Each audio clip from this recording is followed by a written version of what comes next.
have inflation play, but you also have this growth with the commercialization of it, the growth in ETFs, all these different crypto companies that are coming out, like Circle, Bitcoin emerging companies. There's just been this explosion in that sector and really buy-in into that theme from particularly younger investors.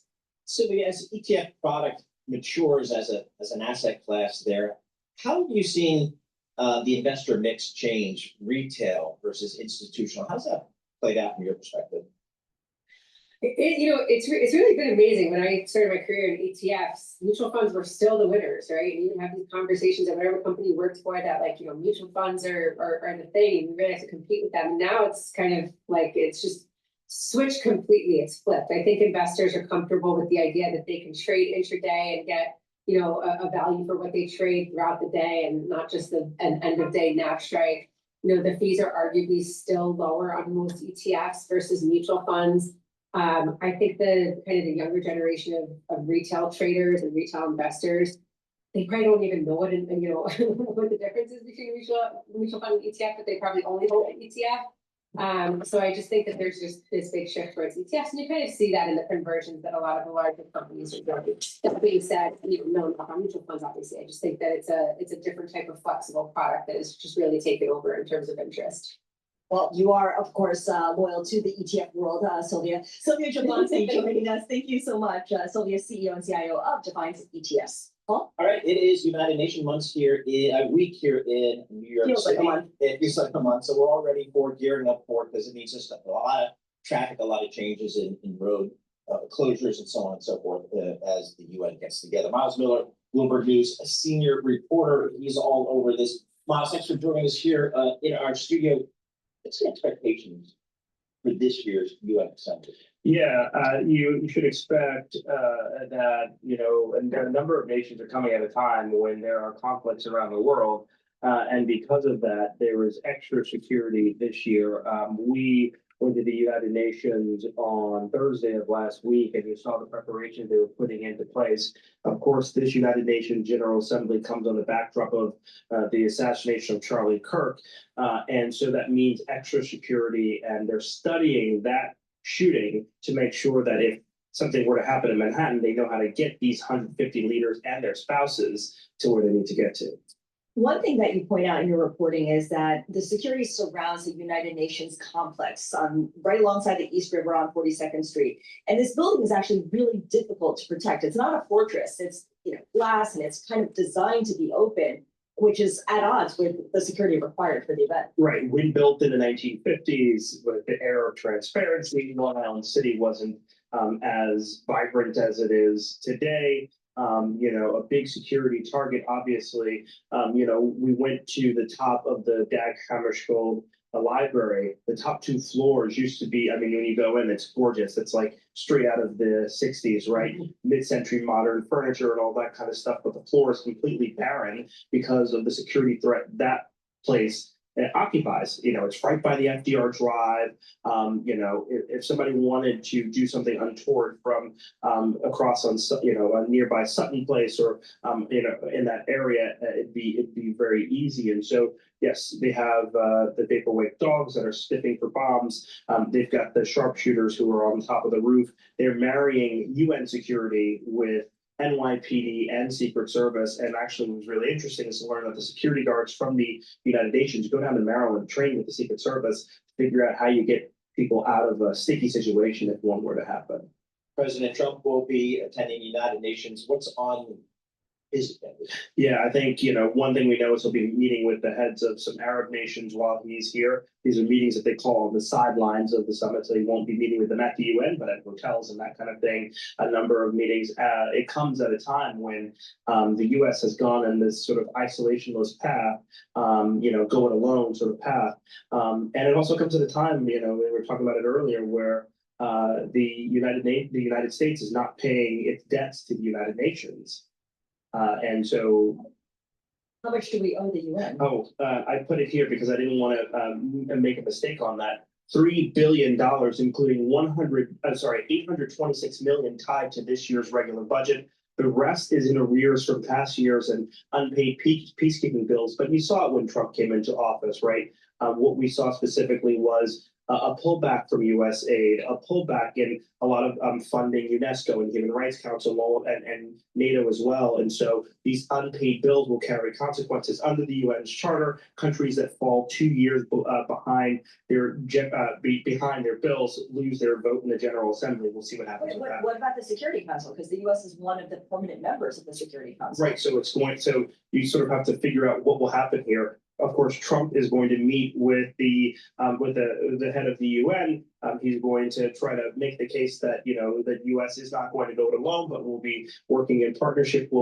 That remains to be seen. The Secretary General will be making the case that the U.S. should be paying its bills. But this really goes to the diplomatic approach, right? The U.S. did not have someone assigned to the United Nations. That just got through, of course, last week. Right, and President Trump is set to deliver his speech to the United Nations on Tuesday morning. Miles Miller, thank you so much. We appreciate that. Miles Miller, Bloomberg News senior reporter, giving us a preview of the United Nations taking place in Midtown Manhattan.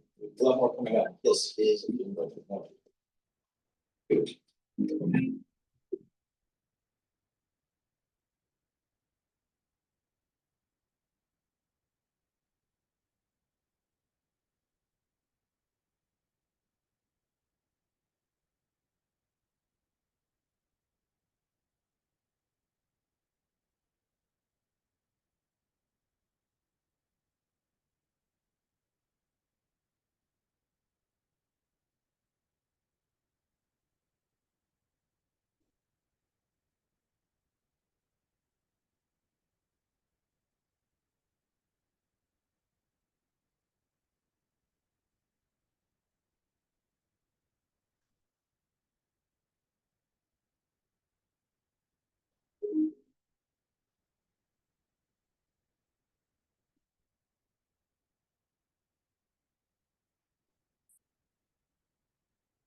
Hello, my name is DrPaulCottrell, and we are live streaming on YouTube, on my website, the-studio-reykjavik.com, and simulcasting on X Spaces. Thank you for joining. We're also going to re-release this recording on all my different channels. We're recording this on September 22nd. I also did a video last night with John Hogue, so please watch that video on the different channels. I have 4 channels on YouTube. I have Brighteon, Bitchute, and Rumble. Please subscribe to all those channels. The links are in the description of this video and all my videos. And if you like the free content that I provide, please help support the work by getting the great products that I have on my website. I have ebooks, supplements, and course material on immunology and pulmonology. You can also support the work that I do by donating. You can donate on my website through Stripe, PayPal, or Buy Me a Coffee. You can also be a paid member to my Substack channel and to Patreon. So take a look at those different channels. You can follow me also on X and on GETTR. Great. There are many modalities to follow my work. Please help support by donating, subscribing, and purchasing the great products that I offer. If you pay attention to the protocol that I mentioned throughout this video, you will improve your immune system, slow down the aging process, and you'll be able to weather the storm during the fall and winter. Better start being prepared for this fall and this winter because it will be problematic. 100% sure on that. So please go to my store, the-studio-reykjavik.com. All right, we're going to go to Jimmy Kimmel discussion on the Hill.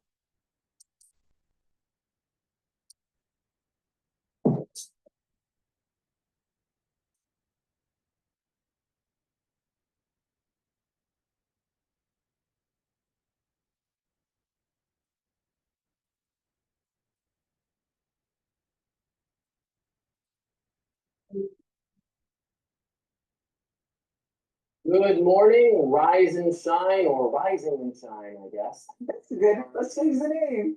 I never said that, I don't think, not once in 5 years. Bringing out the best in you. Shining right now. Yes, you are. Well, I'm glad to see you in such a positive mood. I know you had a harrowing journey back to our fair city. It was a disaster. I'm just getting acclimated to DC, and you missed one Amtrak. The Acela Express cost $1 million. Drove here So for I just drove in the middle of the night. It's crazy. It was ridiculous. But thank you to the Avis team that allowed me to get a car the same day in the middle of Manhattan. Glad you made it. Thank you. I'm happy to be here, and I'm delirious. Coming up on Wednesday, California Governor Gavin Newsom is taking action against mass ICE agents, but will the new bill be enforceable?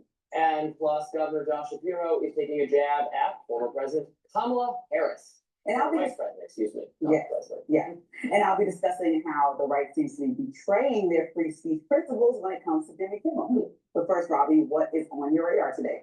I have a similar subject that I'm addressing. Now, according to the latest news, as you just announced, Lindsay, Jimmy Kimmel is negotiating a return to late night after being yanked off the airwaves following his deplorable comments implying that Tyler Robinson, the alleged murderer of Charlie Kirk, was actually part of the MAGA gang. Of course, everything we've learned about Robinson suggests he was not himself part of MAGA. Rather, he allegedly killed Kirk because Kirk was MAGA. Kimmel should not have implied otherwise. He's not alone, of course. Incorrect notions about the suspect's political tribe have remained enduringly popular in liberal media circles. One of the top mainstream liberal Substack writers, Heather Cox Richardson, wrote last week that the motive of the alleged shooter remains unclear. This is simply not true. Interviews with Robinson's friends, family members, as well as text messages between Robinson and his roommate, his transgender romantic partner, paint a clear portrait of a man who found Kirk's conservative views harmful. Now, while Kimmel is a comedian rather than a newscaster, given how paranoid the mainstream media is about the spread of so-called misinformation, the criticism of Kimmel on this subject was well-deserved.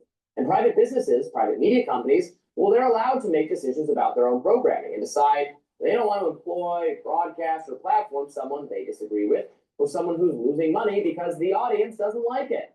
Free speech means freedom from government coercion. It does not mean freedom to say whatever you want on somebody else's dime. And so the decision to suspend Kimmel was made by ABC after Nexstar Media and Sinclair Broadcast Group decided not to air him on their local stations. In the interest of full disclosure, Nexstar is the parent company of The Hill, program you're watching. Here's the bigger issue. Again, it's fine to take Kimmel off the air. It's just not okay for the government to take Kimmel off the air. Unfortunately, the Federal Communications Commission, very unwisely, in my view, decided to insert itself in this matter. Brendan Carr is chair of the FCC. Not only did he criticize what Kimmel had to say, he also implicitly pressured the broadcasters. Take a look what he said during an interview with conservative influencer Benny Johnson. But frankly, when you see stuff like this, I mean, look, we can do this the easy way or the hard way. These companies can find ways to change conduct and take action, frankly, on Kimmel, or, there's going to be additional work for the FCC. Again, there's actions that we can take on licensed broadcasters. And frankly, I think that it's really sort of past time that a lot of these licensed broadcasters themselves push back. We can do this the easy way or the hard way. It's not an idle threat. The FCC licenses broadcast channels and can fine them or can take them off the air. The FCC can make life very difficult for companies that defy it. So I'll say it once again. Private companies have the right to determine their programming as they see fit. And a washed-up comedian telling lame jokes about a subject he is clearly misinformed on, with a declining number of viewers as part of a media format that is antiquated and perpetually losing money, not a recipe for riveting television, in my humble opinion. Letting Kimmel and the rest of the late-night crowd go extinct, perfectly fine. It's a business decision. But it is not the FCC's decision. As Glenn Greenwald put it, I couldn't have said it better myself, this shouldn't be a complicated or difficult dichotomy to understand. Jimmy Kimmel is repulsive, but the state has no role in threatening companies to fire on-air voices it dislikes or who the state believes is spreading disinformation, which is exactly what happened here. Moreover, the Trump administration's actions are functionally equivalent to the Biden administration's attacks on private social media companies, which caused numerous free speech infringements during the COVID-19 pandemic. Recall that President Biden, who accused Facebook of killing people when it declined to censor anti-vaccine content, well, his comm staffers were likely motivating factors behind a whole host of regrettable moderation decisions made by Facebook at the behest of the White House, the CDC, and other government agencies. When federal employees use the threat of regulation, fines, and other forms of punishment to induce private companies into self-censorship, so does jawboning, that's the term. Now, whether this practice violates the First Amendment, which constrains the government's ability to restrict speech, That's not entirely a settled matter. In Murphy v. Missouri, the Supreme Court declined to rule that the Biden administration had violated the First Amendment rights of social media users. The case is also known as Missouri v. Biden. The majority decision, however, had to do with standing and did not actually address the arguments of the plaintiffs. Many free speech scholars rightly believe that the First Amendment rights of private media companies and their users will not be protected until and unless the court makes clear that this sort of behavior from federal bureaucrats, job owning, is wrong. Ironically, FCC Chair Carr has strongly denounced job owning in the past and in general been a strong supporter of the First Amendment rights. He frequently called out the Biden administration for engaging in this very practice, writing in August of 2022, "This is very concerning. The government does not evade the First Amendment's restraints on censoring political speech by job owning a company into suppressing it. Rather, that conduct runs headlong into those constitutional restrictions, as Supreme Court law makes clear." There's simply no way to square the circle.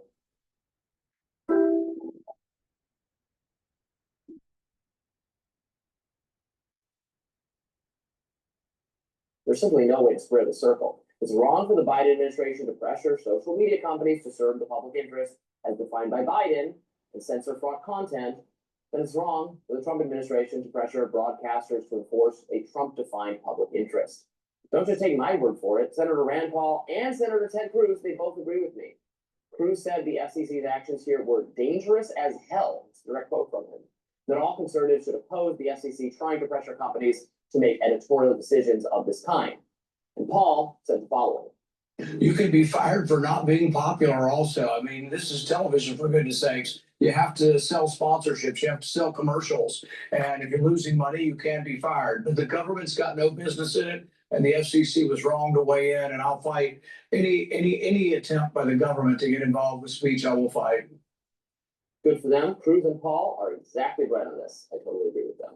I'm glad I'm doing my lens on this because I Yeah. have a lot to say, but I will respond to some of what you said. I think what the Trump administration is doing, it's like they're trying to just get rid of anybody that doesn't conform to the political speech that aligns with them. And it was even interesting in a step further that President Trump just last week started threatening to possibly revoke the licenses of broadcasters that say too many bad things. And I'm paraphrasing, but you know what he said, like, if you guys have seen him speaking about this, he was like, there's so much negativity about me. You need to revoke these licenses. And I think he's misunderstanding and misusing and often even considering abusing the government in ways, like you said, if private companies don't agree with it, that's fine. But the president should not be inserting himself on whether he's covered unfairly or not. Also, part of that coverage, which conservatives have complained about, bred a slew of conservative outlets that should be amazing for people that felt like there was lack of a voice to level the playing field. I mean, even Reason, where you work, Newsmax popped up in recent years. I mean, we're having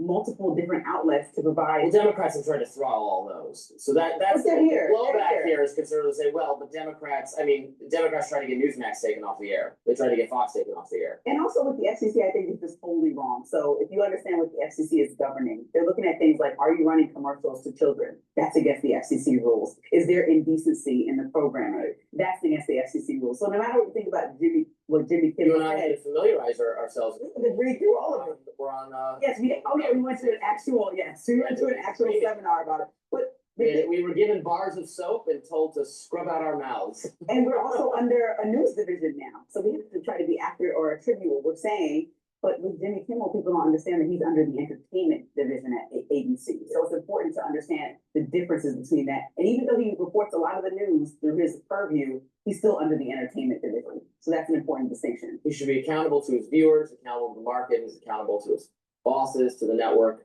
The SEC needed not say anything about this matter. I wish they hadn't. But we'll discuss it more when it's time for your lens. We will. Next up, the president is speaking over the weekend. He did speak over the weekend, rather, at an emotional memorial service for.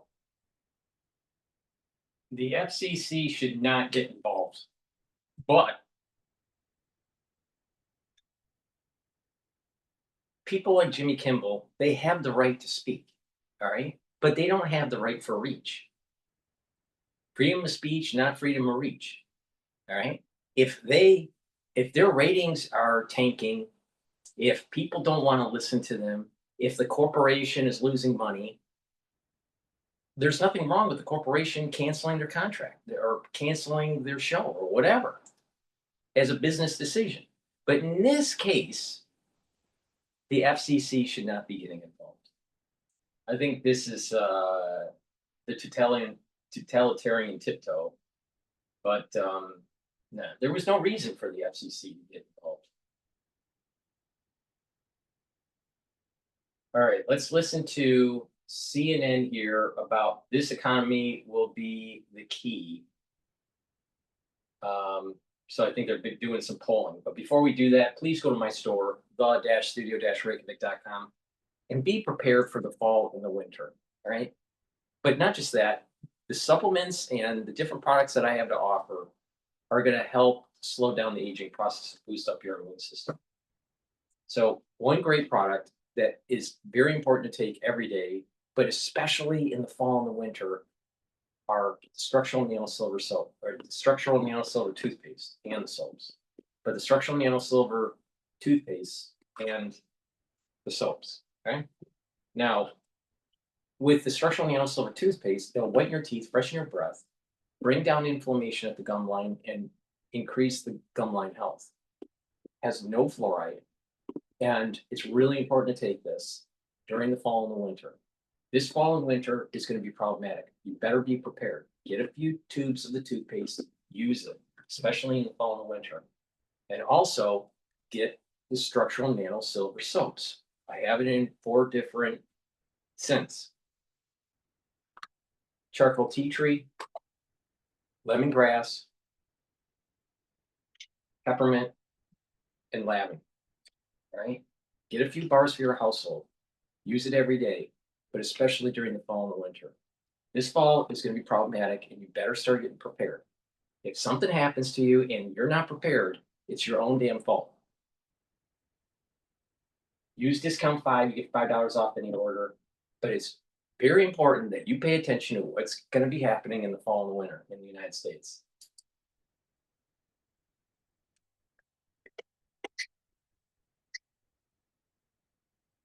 Yeah, they might fit, it's a bit, yeah, fit, take a flex, see my fit, it's like a bit, it's.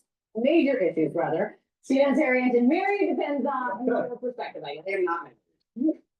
I said Mary as in happy. Anyway, well, let's talk about this. What do you think? Yeah, what are we seeing? You know, Donald Trump being underwater, Democrats, and all this guarantees us we're gonna fly high in the midterm. Let me tell you, this guarantees you nothing, because at this particular point, the Democrats are the New Orleans Saints of political parties. What are we talking about? Trust the Dems or GOP more on the economy? Who leads on the economy? Republicans by 7. Immigration, Republicans by 13. How about crime, a big issue for Donald Trump and the Republicans? Look at that, lead by 22 points. So the bottom line is this: at this particular point, the ball may be on the ground, but the Democrats have not picked up the ball and running with it. If anything, at this particular point, it's the Republicans who are running with the ball on the top issues: the economy, immigration, and crime. Give some context on this. Compare this when Republicans last took the House. Yeah, let's compare it back to 2022. I think this kind of gives away the game right here. Hey, the GOP is more trusted than the Dems on the economy. It was 12 points in 2022. Slight decline in that lead, but still 7 points. How about immigration? It was Republicans by 3 back in 2022. Look at this.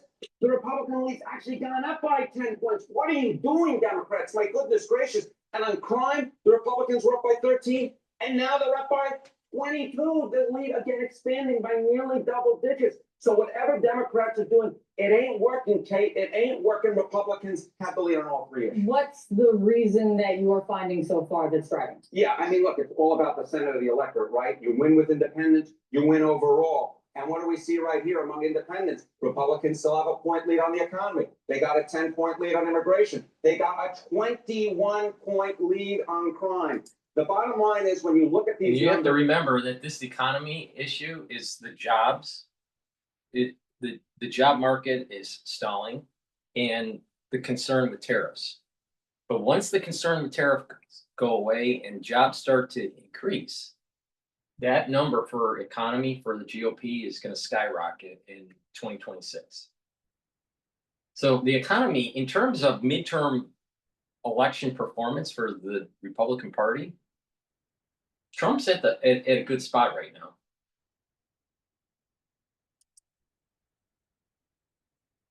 Democrats should call their offices, because at this particular point, even if Republicans, or even if the public doesn't like what Donald Trump is doing. They ain't necessarily liking what Democrats are doing. And it ain't just a referendum on one party. You actually have to go out and beat that party at this particular point. Democrats are not able to beat Republicans. They stay. And again, this isn't as Donald Trump came into office. These are numbers from this month. These are numbers from September of 2025. We still find that the Republicans leading on all three of these issues. And of course, this economy will be the key. If Democrats are going to win, they're going to have to likely win on the economy. At this particular point among independents, you see that 1-point lead for Republicans. And overall, at least according to the Washington Post, they hold a 7-point lead on the economy overall as well. Thank you, Harry. Thank you. Sarah. All right, joining us now is former New Orleans mayor and former co-chair of the Harris Walz presidential campaign, Mitch Andrew. Thank you for being here. You just saw Harry dancing around those numbers, but there is nothing fun about them for Democrats. So it's an interesting conundrum. Trump is underwater in polling still. Republicans, though, largely pass what Trump demands, and still Americans are saying on three really big issues that they trust Republicans to take care of it over Democrats. So what is the issue here? What do Democrats need to do? Well, first of all, welcome back. It's great to see you again. And Harry set me up. You heard that allusion to the New Orleans Saints. He didn't have to do that because he knew I was here. In any event, I've been working on something called the Working Class Project, and my team has traveled. We've had 61 meetings in 21 states, and we're talking to working class folks, people that are making less than $90,000 a year. These are the folks who actually win or lose elections for people. And the fact of the matter is they don't really trust anybody. They don't trust Washington. They don't think Washington's getting anything done. Nobody really is in a positive zone. Those numbers are who's better than who's. But if you look at the overall numbers, as Harry said, there's a jump ball. And the number one thing that working class people think about is the economy, because they feel like there's been a covenant that has been broken with them, with the government of America, whether they're Republicans or Democrats. And essentially the American dream, the promise is if you go to work and you work hard, you're going to get paid well. You're going to be able to put a roof over your head. You're going to be able to pay your rent. You're going to be able to take care of your kids. And by and large, because of the way you run everything with your family, your kids are going to have a better life than you. And most working class people think that that is out of reach, and they're really upset about it. So they're not happy with President Trump or the Republicans, but they're not happy with the Democrats either. So my advice to all of my friends that are running for office, whether you're on the red side or the blue side, and I'm on the blue side, is focus on the things that these people care about the most, because they feel like they're getting left behind. They feel like nobody cares about them. And right now they are underwater in terms of making ends meet, and they're not happy about it. And so that's that +1 number on the economy is actually a number that is attainable for us. The other two are more difficult. You got to focus on those things. You can be tough and smart on crime. You can believe that immigration is really an important issue, but you don't have to put people in a black hole without due process. There is absolutely a way, because as Harry said, it is a jump ball, but you have to pick it up and you have to put the ball in the hoop. I do want to ask you about some of the things that we've been hearing from Donald Trump. He said in his speech at the Charlie Kirk Memorial that he hates his opponents and does not want the best for them. But at the same time, Trump is also pushing the Department of Justice to go after his enemies, political enemies. What do you make of this? And should Democrats be afraid? Should they be concerned that there is this push? Outspoken, it's not in the shadows, he's saying it, and he wants Pam Bondi to do something about it. Well, first of all, the assassination of Charlie Kirk was awful and unacceptable under any terms. There should be no political violence in the United States of America for anyone at any time for the things that they believe in. And of course, the memorial service was an opportunity for the country to start healing and coming back together. And there was a lot of prayer, there was a lot of thought about that. And actually, Charlie Kirk's wife basically said, listen, we really have got to move into a new space. Unfortunately. And she said she forgave his killer. That is very consistent with the theory of the way we ought to be treating each other, as hard as that is. The president should bring the country together. He should not be speaking in the terms that he speaks of, and everybody in America should be concerned about that, whether you're a Republican, an independent, or a Democrat. That is really not about party. That is about who we are as Americans and whether or not we think that we can peacefully coexist in a country with 330 million people of different races, creeds, colors. It is also completely unacceptable for the president of the United States to use his power to hurt his political enemies. That is antithetical to what America is about. So the president should really tone it down. He should take this opportunity to bring the country together, because that's what works for everybody. Unless you have that space, we really even can't have a reasonable debate about the price of housing or the price of cars or the price of energy. That's the thing that people care the most about. And I think every American has reason to be very concerned about the president's decision to say he hates his enemies and he wants to hurt them. Let me lastly ask you about the prospect. There have been some reporting on Axios about the prospect of Alexandria Ocasio-Cortez potentially running for either Schumer's Senate seat or the presidential candidacy in 2028. When you look at her and that possibility, what do you think of her as a potential candidate for these? Well, first of all, she like Charlie Kirk, both of them have a charisma that attracts tons of different people.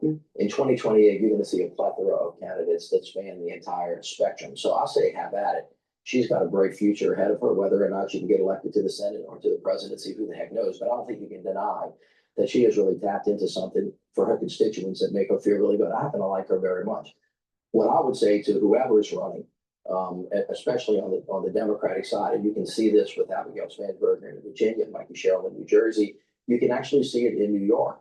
Those people that focus on the cost of living, and you make sure that the working class people see you, and make sure that you see them and hear them. They're concerned about healthcare costs. They're primarily concerned about housing. They're concerned about prices as well. So when you go to them and talk about democracy, which is a really important issue, what they say to me is, hey, Mitch, while you're saving democracy, can you save me a couple of pennies so that I can support my family and put a roof over my head? Because if I can't do that, I can't breathe and actually don't have time to think about it, especially working class moms who are working 2 or 3 jobs, have to go home and take care of the father. They got to take care of their grandparents. They got their kids. They are completely, on just really in a bad way right now. And they want somebody to see them and help them fix their problems. And the people who do that are going to do well. You're touching on something that we just talked about, which is the price of everything is going up. Childcare, healthcare, Right. Homes, cars. Well, remember, President Trump came into office and said, I alone can fix it. And when I get in office, I'm gonna reduce the price of gas by half within 8 months. I am gonna fix the war in Ukraine. I'm gonna fix the war in Gaza. Everything's in chaos. Everything is a mess. But as Harry just said, you can't just criticize. You've got to pick up the ball. You got to put it in the hoop. And as Democrats, if we want to lead, we have to come up with answers to those problems. And if people think that we see them and trust them or focus on their issues, that's who they're going to put back in office. It's great to have you. Thank you. Great, thank you. On this Nice to one. see you again. And So I'll he's talk to using Harry about the he's GETTR. using the example as the solution to the problem is democratic socialism. But socialism has always caused dislocations in markets, higher costs, less productivity in the society. But his solution is democratic socialism. AOC's got a bright future. The Democrats are going to have the solution for the problems in New York City. Really?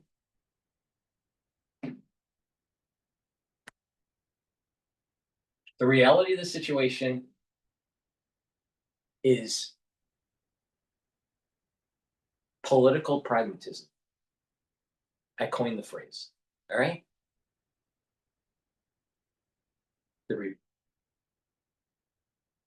The Republican Party because they are running the show in the legislative and in the executive. They need to pass legislation that taxes uber wealthy by 75% of their income. 75% of their income is taxed to reduce the power that they have for these PACs in the lobbying group. That money will help to pay for some of the debt, but not a lot of the debt. But it's about truncating their power because the uber wealthy have too much power because they have too much money. Secondly, social programs, Medicare, Medicaid, and Social Security needs to be titrated every 5 years where the actual benefits are reduced to slow down the deficit, to reduce the deficit, and to help pay for the debt. If they're already retired or they're about to retire within 4 years or 5 years, about 4 years, within the 4 years, they get their full benefits. But the next tranche of the individuals that are 5 years, maybe they only get 80% of the benefits. The next 5 years, that group that's gonna retire in, they may only get 70% of it. And then you just keep on titrating this down to the point where there is a generation that gets nothing. But it's so far down the road when they're getting into the actual job market that they'll be able to be a saving society, not a spending society. So the problem is that we've spent too much and we've gone into too much debt. Now we have to move into a producing and saving society, not so much a consuming society. But you can't do it immediately because individuals that are just about ready to retire were retiring on the assumption of certain aspects of social programs, Medicare, Medicaid, and Social Security. Now, if they're a veteran, they get full coverage of their medical care and Social Security. That's what a society should do to support our veterans. All right. If there is someone that is completely disabled, all right, no fault of their own, then the government should have a program for that. But the far majority of the people aren't disabled. And you have to have these programs to be very, very vigilant to make sure there aren't people that are trying to cheat the system. But the far majority of the people that are just moving into retirement are going to have to realize that their benefits are going to be truncated. But it's going to be truncated based on every 5 years for that new group that's coming in. So if you're retiring now, you get your full benefits. The ones that are retiring within the next 5 years, they get less. The ones that are retiring 10 years from now, they get less. The ones that are retiring 15 years from now, they get less. And you have it staircased, or stepwise is what's the technical term. Stepwise reduced benefits. And that way, each generation, each cohort can prepare. And that's how we bring down the debt and the deficit. But the thing is that the Democrats don't want to reduce programs, and the Republicans don't want to tax the uber wealthy. But that is the solution to the problem.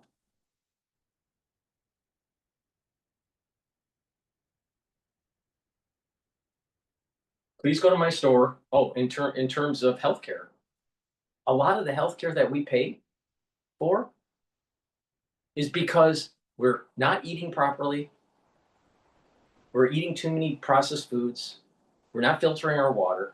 We're not exercising. We're not taking the proper supplementation. It's self-induced. Most diseases in the United States, most of the chronic diseases that cost billions, tens of billions, or hundreds of billions of dollars in healthcare is self-induced and can be reversed. And so we don't have to, this idea of who's going to help to pay for our healthcare. Well, wait a minute. Most of the healthcare is self-induced. Why do you need it if you can reverse the diabetes you have? Why do you need it if you can reverse the cardiovascular disease that you have? Why do you need it if you can reduce the incidences of cancer by just early screening? Take some initiative. This is where individualism kicks in. You need to take care of yourself and stop thinking that there's a collective, that it's all about collectivism. So how do you do that? Well, you have to change your lifestyle, and you have to know what to eat and what to take and, and stack, and you can slowly move yourself to health. But not just that, you have to be prepared when certain things are probably going to happen, like the fall and the winter. Because if you're chronically exposed to something that's really bad for you, then don't be shocked that there are other pathologies that start to manifest when you're older. Don't be surprised that your immune system doesn't work. Don't be surprised that you start having early onset dementia or other issues. Immune system issues, endocrine system issues, bone issues. Don't be surprised. But you can mitigate all this by being prepared. So why don't you get prepared? Why don't you slow down that aging process so you can weather the storm? People that are weaker in their immune system, that are older, that have less energy, that are have less vitality, and they contract something, you notice they age faster. You notice they don't weather it very well. You ever wonder why? Oh, it's just their age. No, it's not. It has nothing to do with their age. It's the state of their tissues. It's the state of their immune system. It's the state of the health of their mitochondria. It's the state of their vascular system. It's the state of their bone density. It's not their age.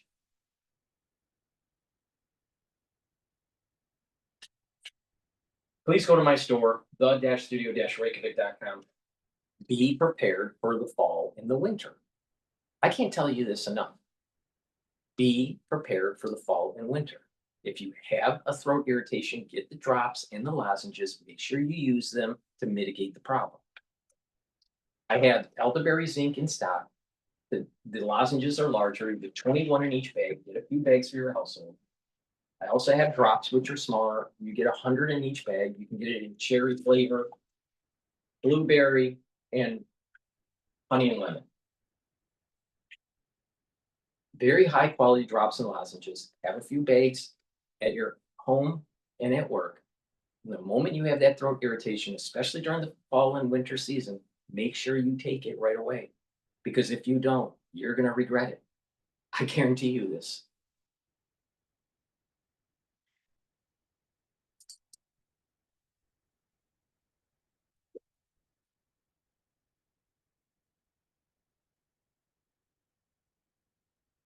To donate, hit me.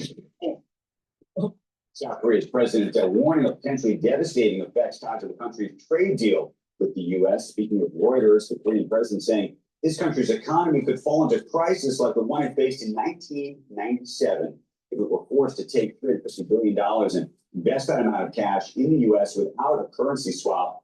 He said the U.S. and Korea haven't formalized a trade deal reached in July because of disagreements over how Korean investments in the U.S. will work. And I think one of the big questions that we're starting to learn is all of these quote unquote investments that we've heard about, Joe, that people have bought down their tariffs. If you look at the amount of money, most of these countries don't really actually have that much money to be able to invest. And if you look at just the pure numbers, some of them are $400 billion, $500 billion. If you were to actually do that, these countries don't have that money to invest in the United States. So it's always been, I think, a perplexing question, which and we haven't really probably asked the question enough.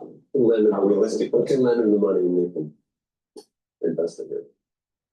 I'm just suggesting. and by the way, a lot of these deals you still are going to have to get, the local politicians to agree to, and a lot of them are saying, we're not doing that. So it's going to be pretty interesting to see what happens. Tariff money good? Money good? Well, tariff money is different. Is it money good when the Supreme Court finds? Oh, we don't know about that, are you?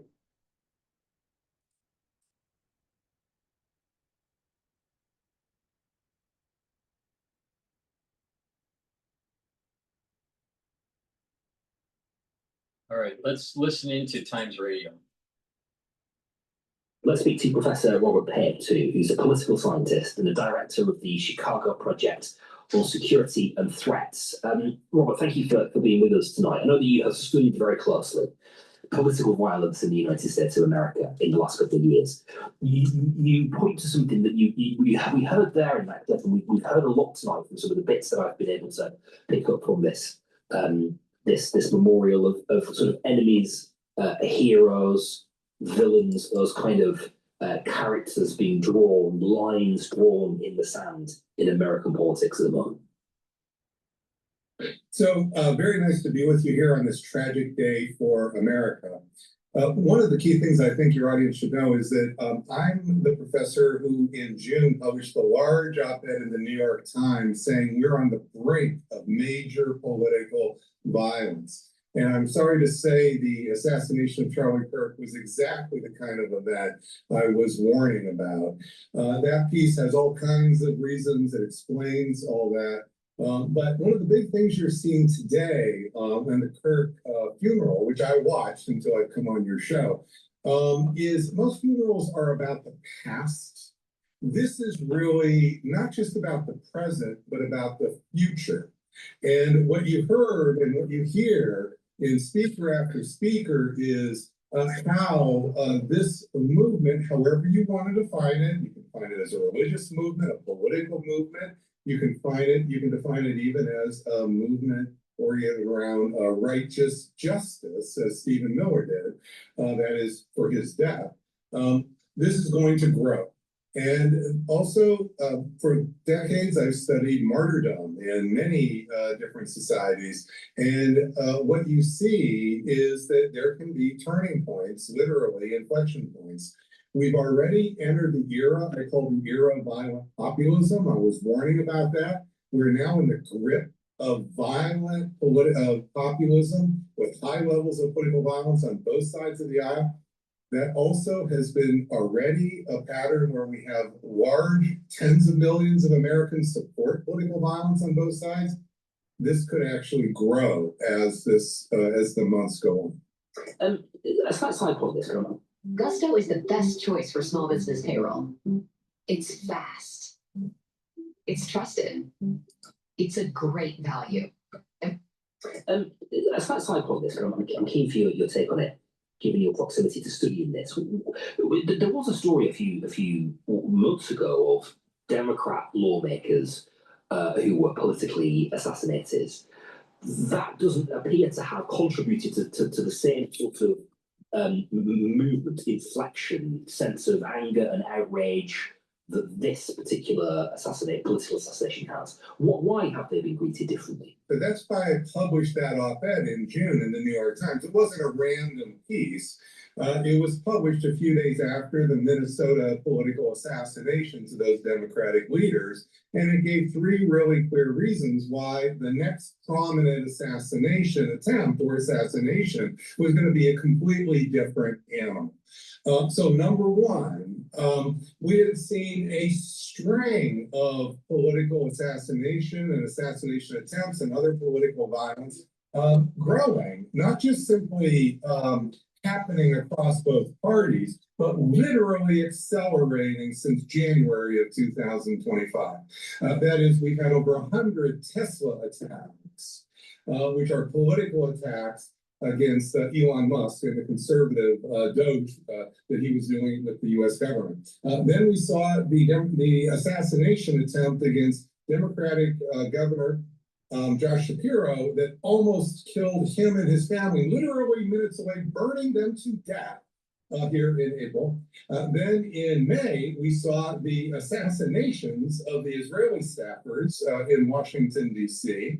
Then in June, we saw the big dust-up when Donald Trump sent ICE agents into LA, which caused a gigantic kerfuffle. That, of course, led to the coming of the guard, et cetera, et cetera. And then we saw the Minnesota. So there's not just been like one event, sir. There's been a whole string of events. On top of that, we conduct surveys of support for political violence in the United States at my center, the Chicago Project on Security and Threats. We've been doing them for 4 years, about every 3 or 4 months. Our May survey showed the highest levels of support for political violence on both sides of the political aisle.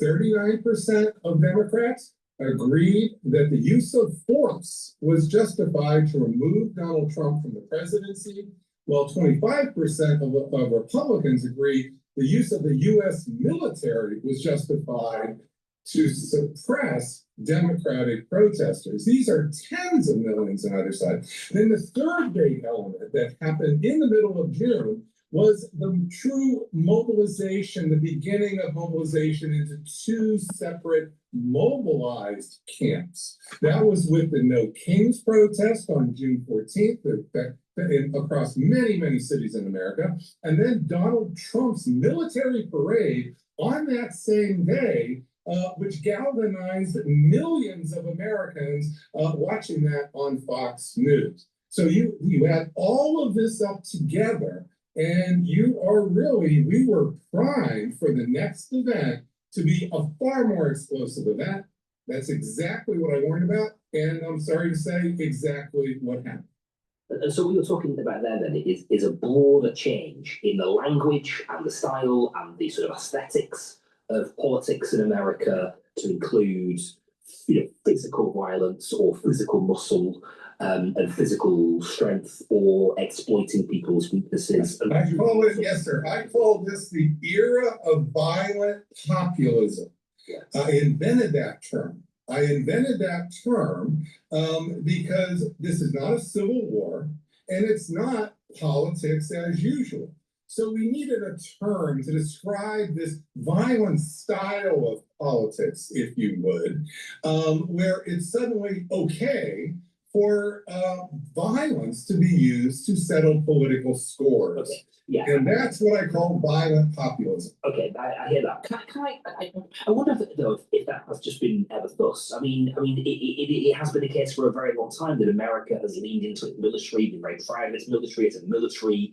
It's always been a country sort of proud of its military might. We've talked for a long time, decades, about political suicide or taking out an opponent, or we've talked in these kind of terms, used this kind of language around our politics for a very long time. And there has also been political violence running through America's political history. Are things really that different? There, in countries, not just the United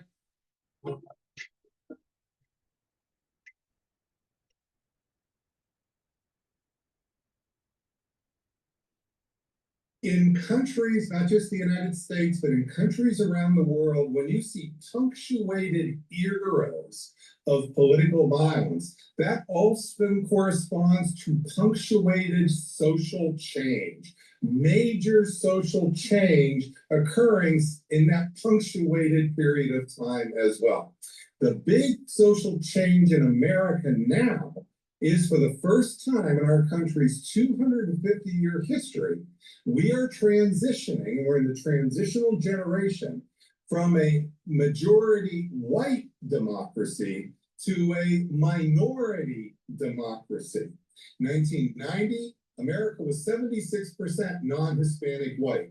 Today, we're 57% non-Hispanic white. It'll be another 10 or 15 years, depending on deportations, which you'll notice is almost all non-white people, until we would get to that minority position.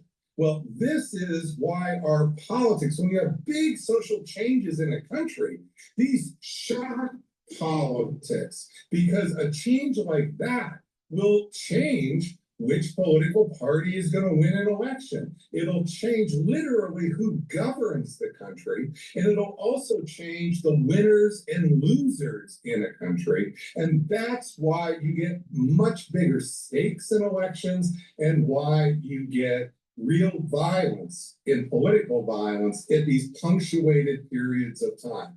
So this started the tipping point generation about 2015. I date the violence change on both sides about 2017. Your listeners will have to come to our website, Chicago Project on Security and Threats, to hear the reasons. And so this really is the reason why it's suddenly upon us and escalating, and it can escalate a lot more, because this is not simply a function of one political leader, although some can make it better or worse. Okay.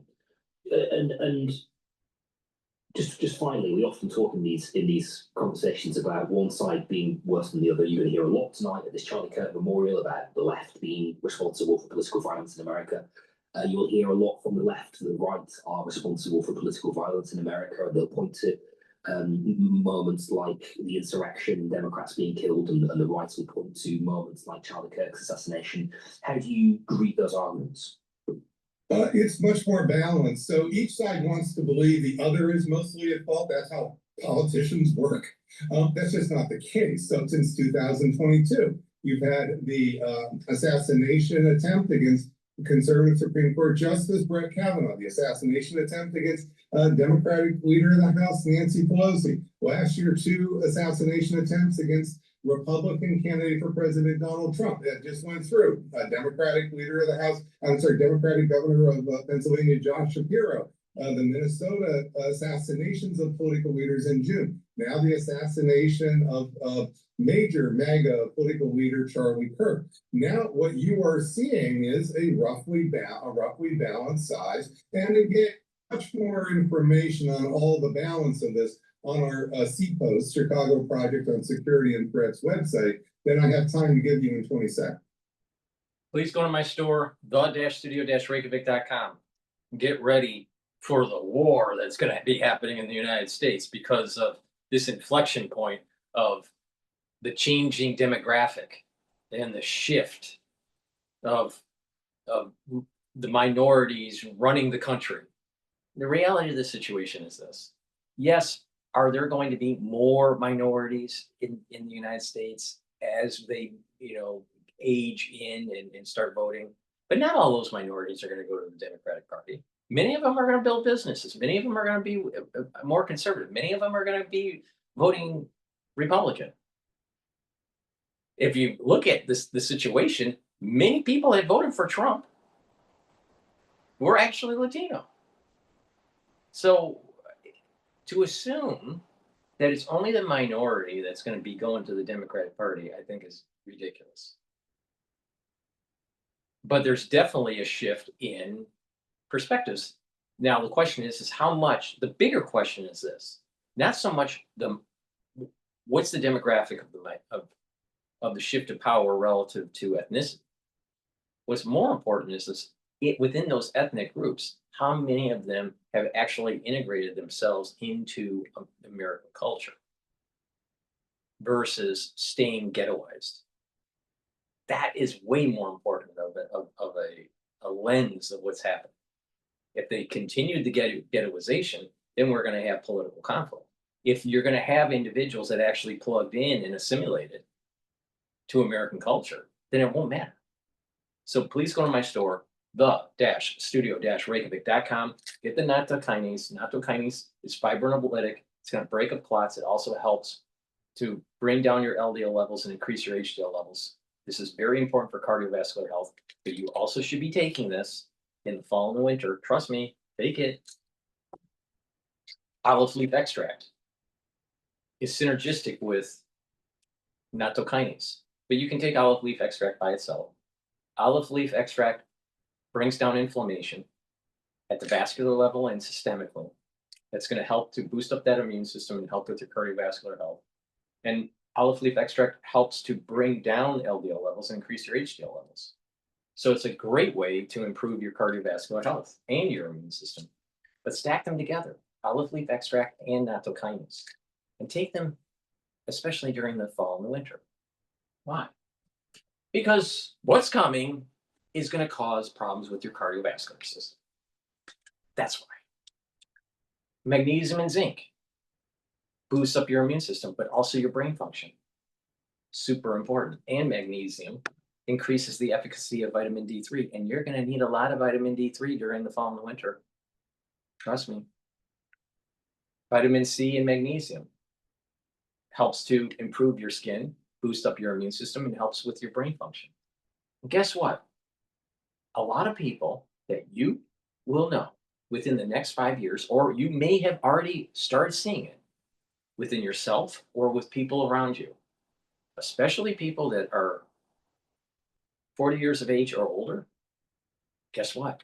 Within the next 5 years, or it's already started happening, you're going to know 30% of your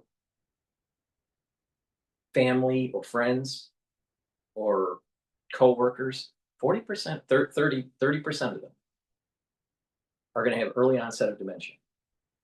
And the majority of those are due to the crisis that we went through in 2020. So you better start protecting your neurons. You're going to need to protect your neurons.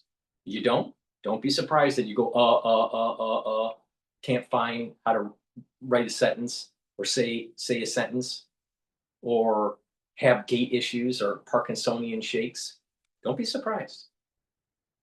You can mitigate it if you pay attention. And it's a holistic approach. You have to activate those neurons. You have to activate that cerebellum. You got to do resistance training, stretching exercises, balancing exercises, a little bit of cardio to get the better blood flow, taking the supplementation that improves the microenvironment to promote positive neuroplasticity, reduce inflammation, maintain the myelin sheath of those neurons. And when you do that, you're mitigating the problem. See, if you have a lot of cerebral inflammation, your neurons are going to die and turn your head into Swiss cheese slowly. But also, if you have poor vascular health and you have microclotting or microhemorrhaging, your brain isn't getting the blood flow it needs, and those neurons die. So 70%, 75% of the individuals that are going to be getting this early onset of dementia is due to vascular issue. Another 24% is going to be due to amyloidosis, building up of proteins that aren't broken up by proteases. And less than 1% will be due to prion. That's what's going to happen. Now, are you going to prepare for it or not? 75% is due to vascular. 24%, a little bit more than 24%, is due to amyloidosis. Now, both of those can be mitigated by taking and following a certain protocol. But if you don't prepare for it, if you just think that you're fine and you don't have any, you'll be fine because you're just Superman or Superwoman, don't be surprised that something bad happens to you within the next 5 years. Because a lot of people are going to have this problem. Just like there's a lot of people having immune issues. They're having their CD4, effective CD4 count, not working. It's lower. The effective CD4 may have a normal CD4 count, but the effective CD4 count, the stuff that's actually what's supposed to be working for you, isn't working. I've gone in detail on why that is. But you don't want to listen? Don't listen. It's up to you. I don't really fucking care. Vitamin C and magnesium boost up that immune system, help with your skin, and help with your brain function. Magnesium and zinc helps with your immune system and brain function. And it's really important to take so you supercharge your vitamin D3.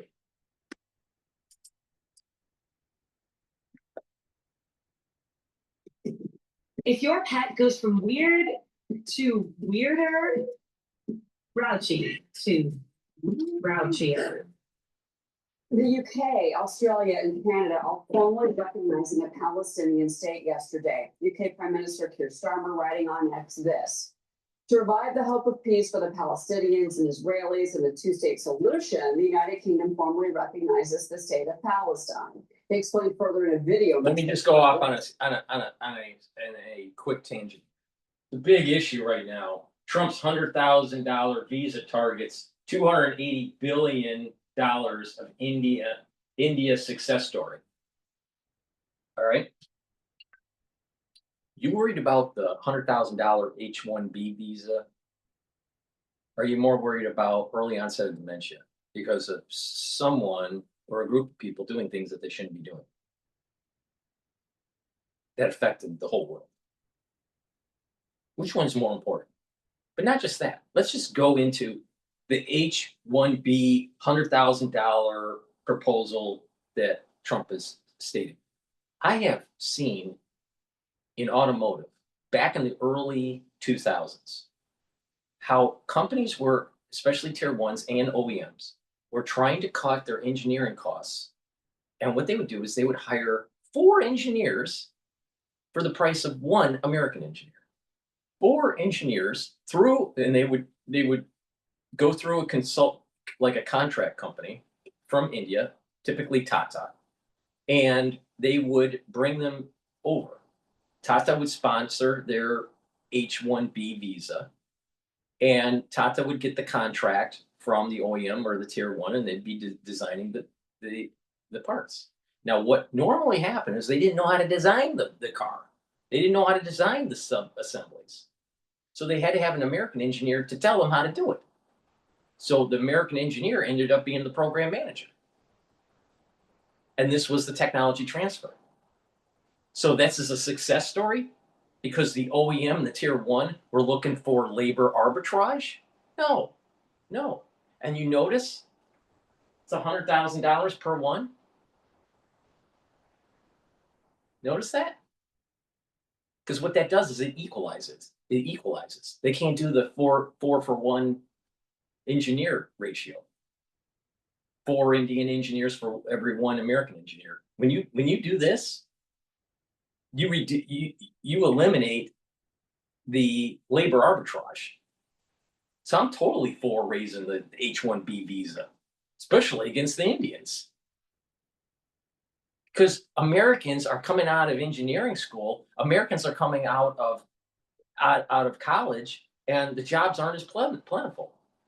Meanwhile, they have plenty of H-1B visa holders in the United States. And don't believe the horse shit that say they are better. They're not better. Most of them don't know how to do anything. There's no way to say that these H-1B visa holders are better than an American engineer, no matter what I saw it in automotive. Now, it's happening also in tech.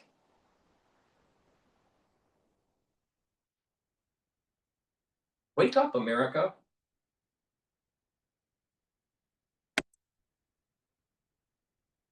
Let's be frank. Hamas is a brutal terror organization. Our call for a genuine two-state solution is the exact opposite of their hateful vision. So we are clear, this solution is not a reward for Hamas because it means Hamas can have no future, no role in government, no role in security. We have already prescribed and sanctioned Hamas, and we will go further. President Trump disagrees, telling reporters pressuring Israel into a longer-term solution would be a reward to Hamas. The president will meet with dozens of world leaders tomorrow at the 80th UN General Assembly here in New York, which gets underway today. More key U.S. allies also expected to recognize Palestinian statehood, including France and Saudi Arabia. On the two-state solution, Israeli Prime Minister Benjamin Netanyahu simply says, quote, "It will not happen." Let's bring in Heritage Foundation, Margaret Thatcher, Center for Freedom Director, Niall Gardner. Niall, your reaction to this, because France, the UK, and Canada all today are planning when the UN General Assembly opens to make this proclamation, which flies in the face of what the host country, which is the United States, believes. Well, thank you for having me on the show today. And this is undoubtedly a shameful move by the British, French, Canadian, and Australian governments. It sends completely the wrong signal. It is a gift to Hamas and completely undermines Israel and also the United States as well. And this is a reward for terrorism, basically. And I do think it's the worst foreign policy decision taken by a British Prime Minister in many, many decades. It's an absolute disgrace. It's shameful. And I do think this is incredibly dangerous, what we're seeing right now. But it's surprising that Keir Starmer would make this move. Keir Starmer has his own issues in his country. His polling is unpopular. It shows his unpopularity there. Why would he, especially after that grand with the state dinner and the royals, why would they now come out and make this move? By the way, knowing that the two sides, neither is going to approve this. Neither is going to allow for a Palestinian state. Hamas refuses to leave Gaza, and the Israelis aren't going to allow this. So what's the point? Yeah, it's a shockingly bad move. And an opinion poll published yesterday showed that 9 out of 10 Britons actually oppose the recognition of the Palestinian state. So what Keir Starmer is doing is he's appeasing the far left elements of his own party, including Islamic elements as well, who form a voting bloc in the UK. And I do think also that Keir Starmer, in many respects, is the worst British Prime of the modern era. His approval, 20%, hugely unpopular among the British people, already a lame duck after just a year in office. And this is a catastrophically stupid move by Keir Starmer. The original idea, of course, came from Emmanuel Macron, the French president, who was also a lame duck president. So this is going to be an absolute disaster, and it's also going to cause significant tensions between the UK and Israel and the United States as well. So a huge own goal by Keir Starmer. As the UN Gender Assembly begins today, it is a surprise, certainly. You know, the President Trump has invited King Charles and Queen Camilla to the White House next year after that historic second state visit to the UK last week. A lot of amazing pomp and circumstance that we witnessed live on this program. And the President and First Lady Melania Trump did, meet with the King and Queen, Prince William, Princess Kate, and they participated in that beautiful dinner and other, public-facing events. The President and Prime Minister Starmer, though, did sign a $350 billion tech deal. This boosts AI investment and nuclear power between the two countries, and it includes investments from Microsoft, Google, NVIDIA, OpenAI, and more for them, for the UK. You were in London during the state visit. What was your reaction to the final deal that was made on the second day, which was the day that really business was conducted between the United States and the UK? Yes, and I just got back to the US late last night from London, and the state visit overall was a huge success. And I think it demonstrated the tremendous importance of the US-UK special relationship, and also illustrated that Donald Trump is the unrivaled leader of the free world. This was a very successful visit on multiple fronts. In terms of the investment deal, of course, this is a great deal for the UK, but also for US companies as well, plowing hundreds of billions of dollars into the UK. It's a vote of confidence, of course, in Brexit. I think there's real skepticism here in Washington with regard to how the European Union is doing. But I think there's more faith in the long-term future of Brexit, Britain outside of the European Union. And I think this is overall a very big deal that will benefit US companies and also the UK economy as well. So I think it's a win-win for both sides. And it's an illustration really of the power and the enduring strength and importance of the US-UK special relationship, the beating heart of the free world in so many respects. And I do think last week's state visit was an absolute triumph, of course, for President Trump, a great moment, I think, for American leadership on the world stage, and also a very good moment as well for Great Britain and the British monarchy. Britain at its very best, I think. Yeah, certainly. But again, the elephant in the room was the digital services tax. The elimination of that, I think, would be an incredible goal to look forward to. Absolutely. Yeah, that needs to be dealt with promptly. Nell Gardner, thank you so much for being with us this morning. Certainly appreciate it. My pleasure. Many thanks. What's your credit card debt balance? If it's $10,000 or more, here are 3 easy solutions you can start implementing today. Number 1, the first step to tackling your credit card debt. The Foreign Secretary Bitchute says she's warned Israel not to annex parts of the West Bank in retaliation for the UK's formal recognition of Palestinian statehood. She said that the government was committed to a 2-state solution in the region. Ms. Cooper was speaking to the BBC before attending the UN General Assembly in New York, where France and other European states are due to make a similar announcement. Well, this follows Sunday's coordinated announcements by the UK, Canada, Australia, and Portugal. Israel's Prime Minister Benjamin Netanyahu has accused those who recognise Palestine of rewarding terrorists. He insisted Palestinian statehood would not happen. And the Palestinian President Mahmoud Abbas welcomed the move as a step towards lasting regional peace. Hamas called it a victory. Here's our diplomatic correspondent, James Landau. The West Bank, East Jerusalem, and Gaza may be occupied Palestinian territories, but do they form a state? Yesterday, Britain, Canada, and Australia said they did. And at the United Nations today, France and several other European nations will follow suit and make similar declarations. This is very much a joint effort. Western countries coming together to try to maximize the impact, to send a signal to Israel and its allies that they believe international opinion on this is only heading in one direction. The Foreign Secretary told us the UK had taken a moral decision to challenge the idea there could never be a Palestinian state. That is doing what extremists on all sides want, which is abandoning any prospect of a two-state solution. But it is incumbent on us now to revive the whole vision, the purpose of a two-state solution. How concerned are you about the risk of Israel using this as a pretext to start annexing parts of the West Bank? We have been clear, and I have been clear to the Israeli foreign minister, we have been clear to the Israeli government that they must not do that. The idea that Gaza, devastated by war, and the West Bank, filled with Israeli settlements, could form a single state might seem a distant prospect. And Israel's Prime Minister, Benjamin Netanyahu, said it would never happen, saying a Palestinian state would be a terror state. But the man leading the UN's aid agency in Gaza told us a Palestinian state was possible, only if there was a ceasefire. The declaration is not enough. The declaration are words for the time being. Now we have to walk the talk. So this declaration needs now to be accompanied by this genuine commitment to make the resolve of the Palestinian-Israeli conflict a top priority. Western powers want to give Palestinians what they call a horizon of hope, but they need a ceasefire first. James Landau, BBC News, New York.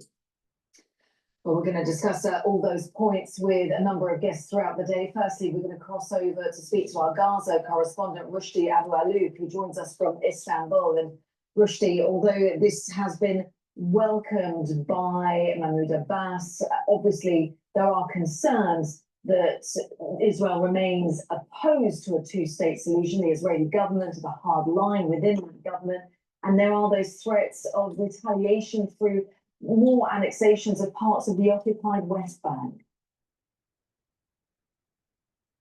Yes, that's what the Palestinians in the West Bank are fearing the most now, is that the Israeli reaction to this new recognition would be on the ground, and they're already, suffering from different problems in the West Bank. And one of them is the expansion of the Israeli settlements and the violation of the Jewish settlers against Palestinians everywhere.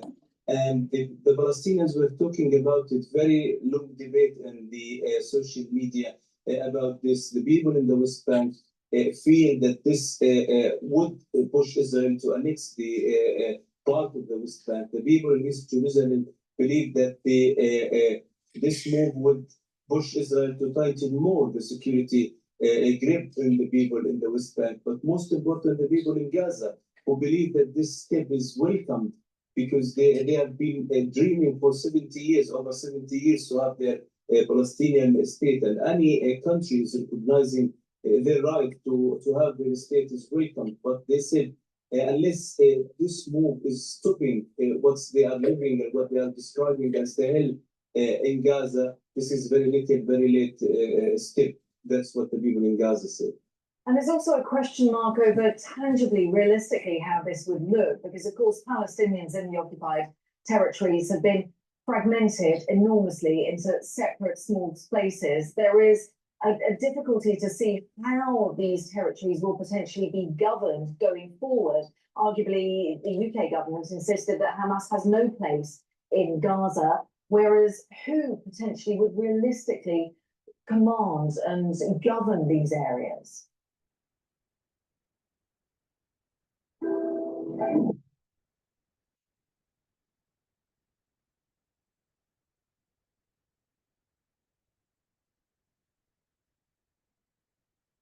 Well, for a very long time, the Palestinian political division was deep in the crisis because Hamas for the 17 years was in charge of Gaza, and no one knows whether after this war Hamas will be in charge or not, because they still exist on the ground and they still have some force in parts of Gaza. And the BA, which run by Fatah, is in the West Bank. So all the time Palestinians were calling first to have their unity between the factions, so they can stand in the front of everyone, most Palestinians say, and ask for their state. Now, it's very complicated situation in the West Bank. The Israeli expansion of settlements, the Israeli, daily incursion of Palestinian city, Palestinian Authority is losing control of most of the refugee camp in the West Bank. Hamas is devastated in Gaza, and the people in East Jerusalem have no hope. So people say there is a Palestinian state in the paper, but on the ground, it's impossible now. Rushdie, for the time being, as always, many thanks. Our Gaza correspondent there, Rushdie Abu-Alif, joining us from Istanbul. Let's cross over to Jerusalem because my colleague Yolande Nell, our Middle East correspondent, joins us live now. And Yolande, we heard strong words yesterday from Benjamin Netanyahu. Today, it looks like Israeli military forces are really doubling down across Gaza. And of course, we're expecting Benjamin Netanyahu to be at the UN during this week, where again he'll reiterate his strong response. That's right. What we've had so far from Israeli leaders has been a very defiant, angry response, and you can see why Palestinians are actually in Bethlehem in the West Bank today. People are worried about the backlash of all of this, as much as they might broadly welcome the moves towards recognition.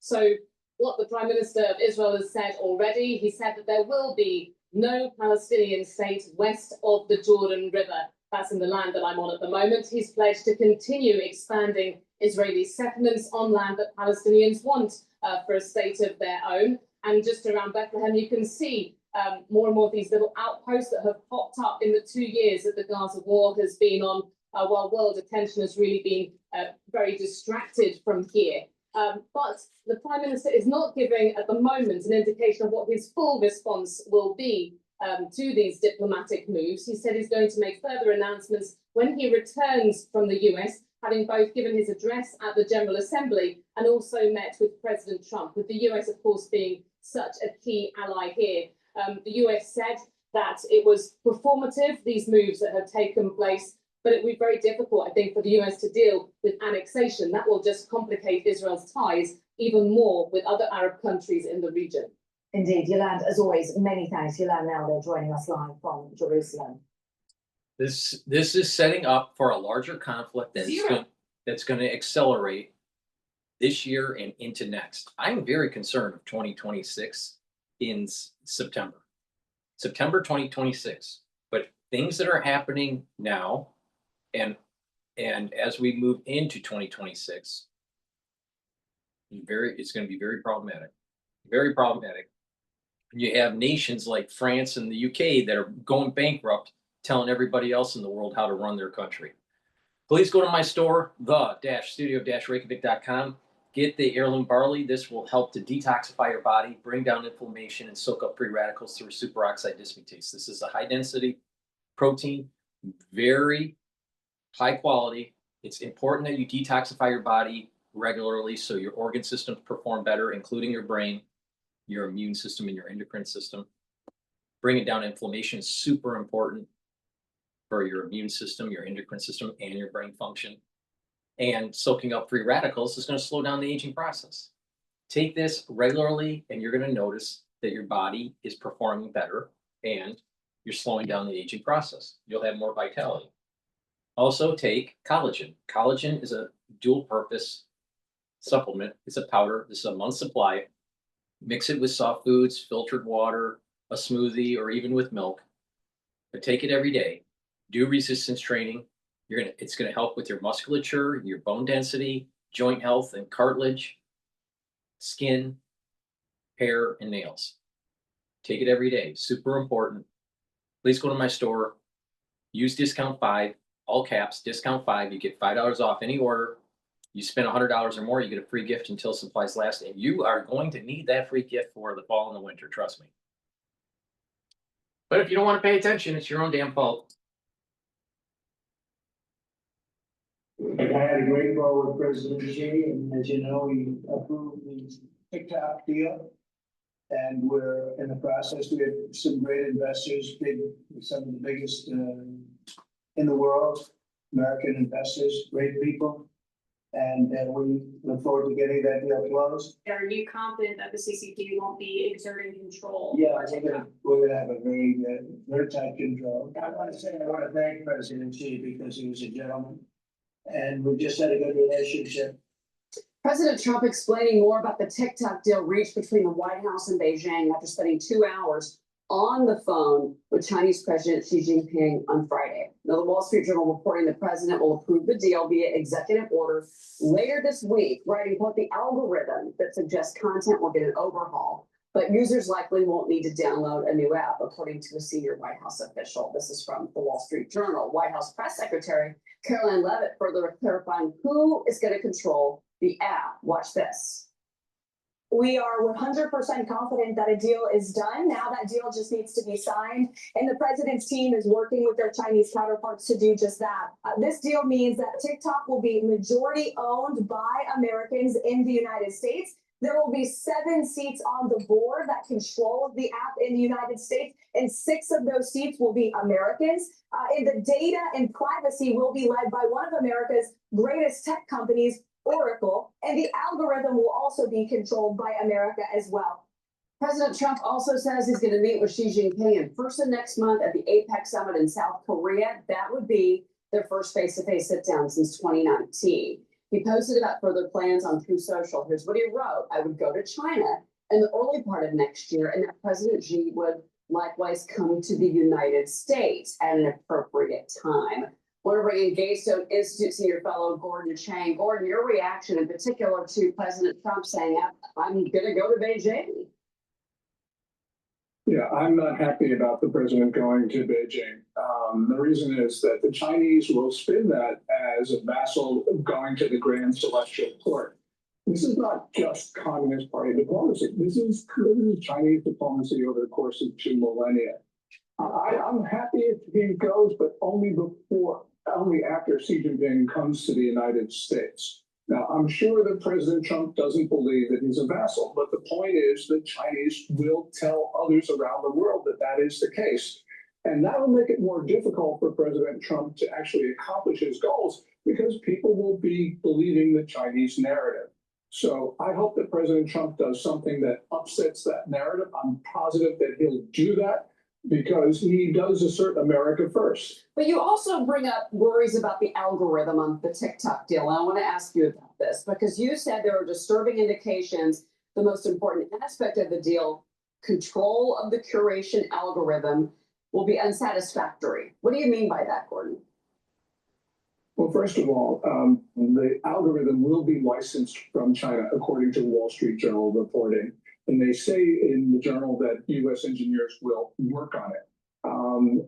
That could be okay, but we need to see the details on that because the devil is in those details.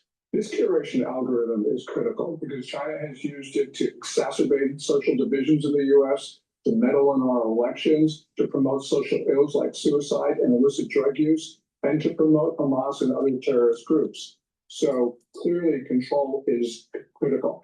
Now, the thing that bothers me a little bit is that the Chinese Foreign Ministry, which had the official Beijing readout, has not confirmed that there was a deal. They just said that Chinese enterprises are free to negotiate with foreigners as long as they comply with Chinese law. And Chinese law prohibits the exportation of technology like the curation algorithm.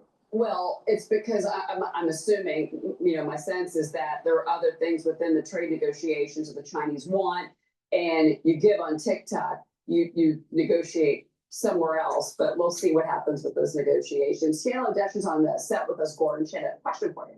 Yeah, Gordon, I wanted to ask about the actual law itself that Congress and Joe Biden passed last year, and whether or not ByteDance maintaining a board seat, one of the 7 board seats, will even be compliant with the law. Because my understanding is that under Chinese law, if ByteDance has a board seat, you still have the intelligence sharing with the CCP. So does the deal, the infrastructure of the deal, does it even satisfy what is technically legally binding?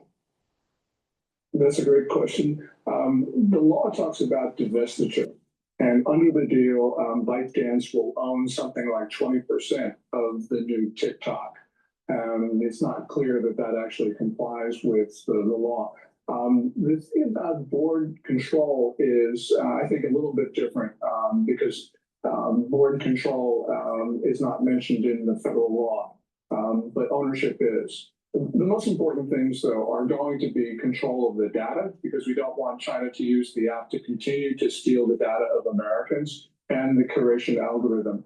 So I focus on those two things rather than the ownership. Okay, that's interesting that you say that. Well, again, more details are needed. I do want to ask you about this. South Korea's president is sounding the alarm on his country's economy, saying that U.S. investment demands and the stalled trade talks could send South Korea into a crisis, rivaling the 1997 meltdown. This is over the pledge of $350 billion. And here's what he said. Without a currency swap, if we, South Korea, were to withdraw $350 billion in the manner that the U.S. is demanding and invest all the money in the U.S., South Korea would face a situation as it had in the 97 financial crisis. That was through a translator report. What do you make of these comments? I think they're overblown. Tell me this. What is greatness made of? Is it in your drive? Power you possess? I think they're overblown. Lee Jae-myung does not like the United States. When he was running for president in 2021, when he's trying to get the nomination of his party, he called American troops an occupying force. And more explosively, he blamed the United States for continued Japanese colonial rule. His government has been doing a number of things to undermine our treaty alliance with South Korea. And he's appointed a number of people in his cabinet who have views which are very pro-North Korean, very anti-US. So he's going to try to do anything to prevent a trade deal and also to prevent any sort of investment back. Because he doesn't want to strengthen the bonds between the United States and his country. The only fortunate thing in this whole story, Cheryl, is that the people in Korea like the United States. They like us more than they have in decades. And they've been taking to the streets to protest Lee Jae-myung's treatment of the U.S. So there's a lot going on here, but South Korea clearly is in turmoil, and our relations with South Korea that go back to the Korean War are very much in jeopardy. Yeah, interesting that you say that. Yeah, I found those comments very interesting just because, particularly with the whole Hyundai worker, drama that we had a week and a half ago. Real quick before you go, Gordon, not a lot of time, but we had this bipartisan group of lawmakers that visited China yesterday. This is Democratic Congressman Adam Smith leading the trip. They met with China's premier. Bilateral ties was the discussion. There hasn't been something like this since 2019. Apparently, they also discussed economic military cooperation. Military cooperation, Gordon. What do you make of this? Well, everyone wants the two militaries to talk, but we have had established channels with the Chinese military and they don't work. And the reason is that Chinese military officers won't pick up the phone until political leaders have decided critical questions. So mill-to-mill communications, it sounds great, but, in history, they just have not fulfilled their promise. I don't believe that we should be promoting this at this time, especially given a number of other factors. But, we'll sort of work this out, but we don't need congressmen going to Beijing right now. It absolutely sends the wrong signal. Gordon Chang, great to see you as always. Thanks so much. A lot of ground cover. I personally think we need to be more belligerent against China. We have to fight the CCP. Please go to my store, the-studio-reykjavik.com. Get the zeolite. This will remove heavy metals, toxins, and chemicals in your body. It'll allow you to urinate them out within 6 to 8 hours. You should be detoxifying your body regularly, preferably every day. Take 3 small drops underneath your tongue, drink the filtered water, and do that every day. Very simple. And also, make sure that you stay away from processed foods, filter your water, and clean your environment. In your home, take a look at the cleaning supplies that you have, paints, or even pesticides. And if you need those chemicals in your home, make sure they're in a double layered container. That way, you're not breathing in small concentrations daily. Please go to my store, the-studio-reykjavik.com. Make sure you detoxify your body every day with zeolite. Also, if you're 40 years of age or older, male or female, you have a hard time building muscle. Do resistance training and take Myotrol. Myotrol has polyphenols, flavonoids, and lignans to help with the gene expression to build muscle. It also improves the health of your mitochondria so you have energy to build muscle. Take Myotrol every day. If you're an athlete, younger and older, you will benefit from Myotrol to build muscle and to recover quicker after your workout. Clarity factor, really important to get rid of that brain fog so you can concentrate on the tasks that you need to concentrate on. Over time, by taking clarity factor and drinking it with filtered water, you're going to improve that neuroplasticity so you're thinking faster and your memory is improved. Super important. This is a very important neurostack. Now, take the clarity factor for brain function, Myotrol for your musculature, and zeolite to detoxify your body. When you detoxify your body, you're improving your brain function, you're improving your neurons, you're improving your cardiovascular system, you're improving your liver and your kidney. You're improving your immune system, your endocrine system. Very important. This is a great stack. Please go to my store. Use discount 5. You get $5 off any order. If you spend $100 or more, you get a free gift until supplies last. And oh, by the way, that free gift is going to help you in the fall and the winter. You're going to need it. Trust me.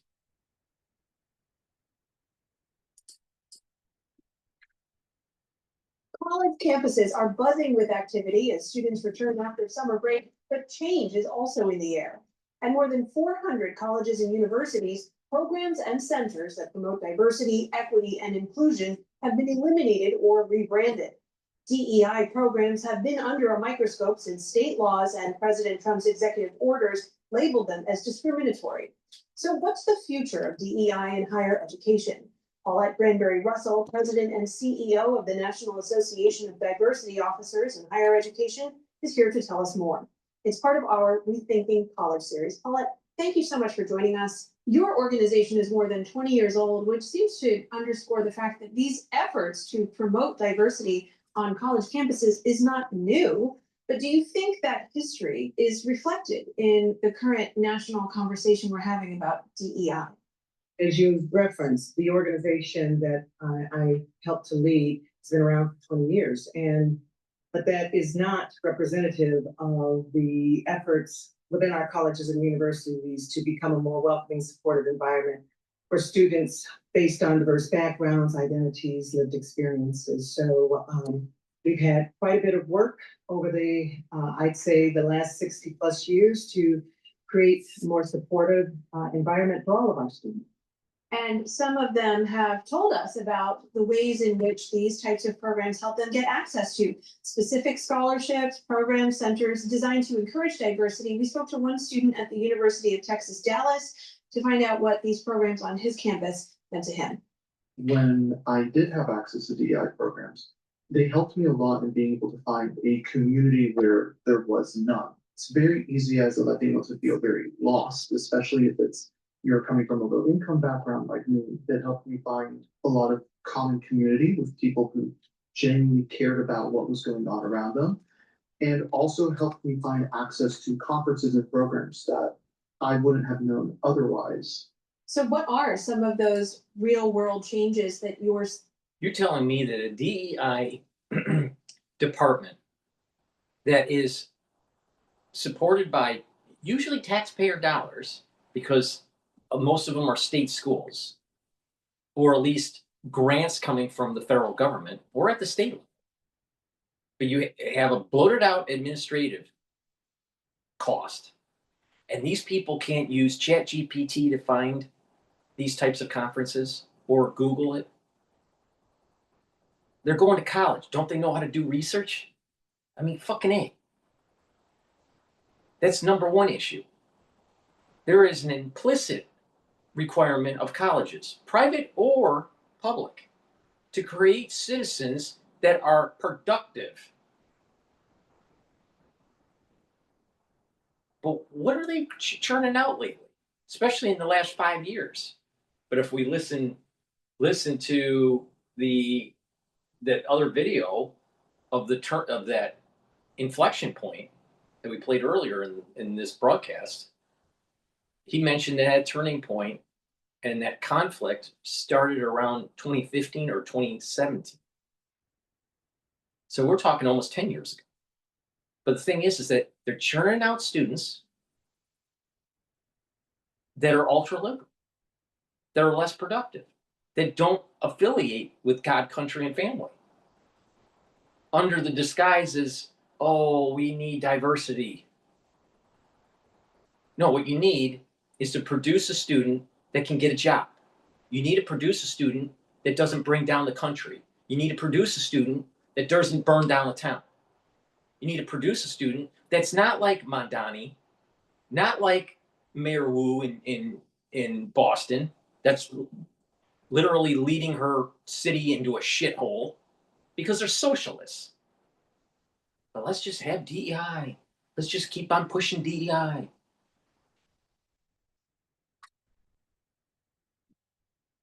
The schools have failed. And the American taxpayers shouldn't be paying for this. Now, or anticipate happening in the future, now that some of these programs are going away? I think across the country, we've seen efforts both at the state level and certainly more recently with the executive orders to dismantle diversity, equity, and inclusion efforts. We are seeing women's centers. We're seeing centers for members of the LGBTQ community, other cultural. Why do you need these? Why do you need these? Let me give you an example. All right, at Harvard, all right, one of the most elite institutions in the country, in the United States. The elite, in my opinion, but it is one of the elite institutions. And you had groups within the graduating class for the last several years where they have their own ethnic celebration before the actual commencements. They almost have like their own private commencement party. And then they decided to do away with it because of all the craziness that was going on at Harvard. But they should have never had that to begin with. I thought this was about inclusion within the graduating body. The graduates or the undergraduates. That whole community of individuals graduating for that class, no matter what their discipline was in, should have been an inclusive experience. Not ghettoizing themselves in different parts of the campus to do their private ceremony. Now, they did away with that. I don't think they brought it back. They did away with it this year. Or the last commencement, let's put it that way. But how is that inclusive? See, inclusive isn't inclusive. DEI, it's a system to try to have a minority group start exercising authority over an institution, either your university or your work or whatever. All right. Instead of actually being a productive citizen, using your constitutional rights and all that stuff, right, to win the rhetorical argument in the public space. But no, that's not how it works. That's not how their operating procedure is. They want to bring in lots of DEI, push a Marxist ultra-liberal agenda, have these people get into corporate America, and then hire individuals that are of similar ilk. And then all of a sudden you have companies like Cracker Barrel that you have a CEO that didn't understand their actual customer and tanked the stock. Or Nike being woke and losing market share. Or Bud Light destroyed an American brand. This is all DEI. This is all DEI.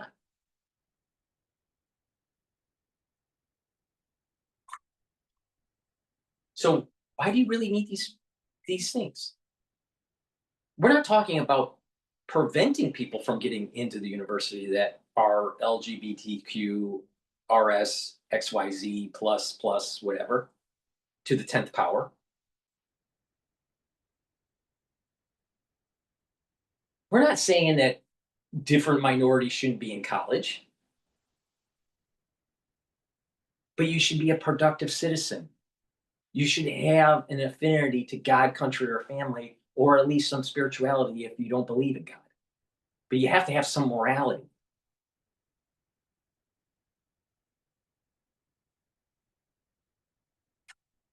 Now, people would say, "Well, what about the foreigner? You know, coming in? Should they have an affinity for the American, flag or the American government system?" No, they should have affinity to their own. But the thing is they're producing ultra liberal students that don't have these three pillars. They may have one, they may have two, but usually don't have three. And it's a problem.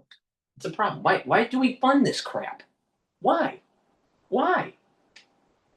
You're telling me that minority students can't get into schools? Well, what about all these endowments? What about these special grants? And you know what? Guess what? You can, the affordability, everyone can take out a loan. Don't give me that crap. If you really want to go to the college, you can take out a loan. Oh, by the way, if you can't afford it, why don't you go into the military and use the GI Bill? Oh, you're too special to actually serve your country? Is that what you're saying? Is that what is that what the student body is saying? That they're too smart to actually serve your country? Do you know that it is harder to get into West Point than Harvard?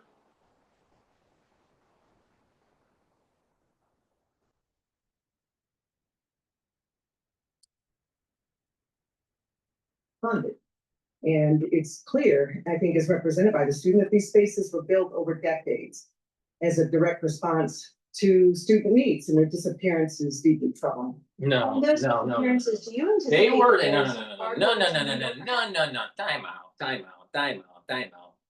They were developed as an extension to affirmative action. And affirmative action was closed sunsetted by the Supreme Court because they said, enough is enough. The minorities have now gotten to a point where they can lift themselves up. So this is really a legacy from affirmative action. They just rebranded it. They already have to demographic shifts as incoming students consider where they want to apply.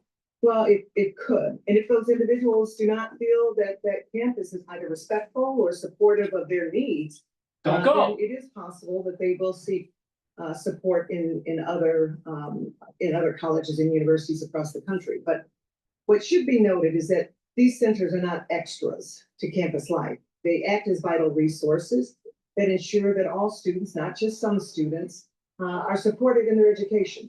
The Trump administration this week announced. All right, so where's the slippery slope? Let's say you bring in a bunch of Muslims into your school, and all of a sudden that they want Sharia in the school system, in the constitution of the school. Maybe they're demanding Sharia in their state. You're supposed to support that. At what point is it unacceptable to support? And at what point is it acceptable to support? It's a slippery slope.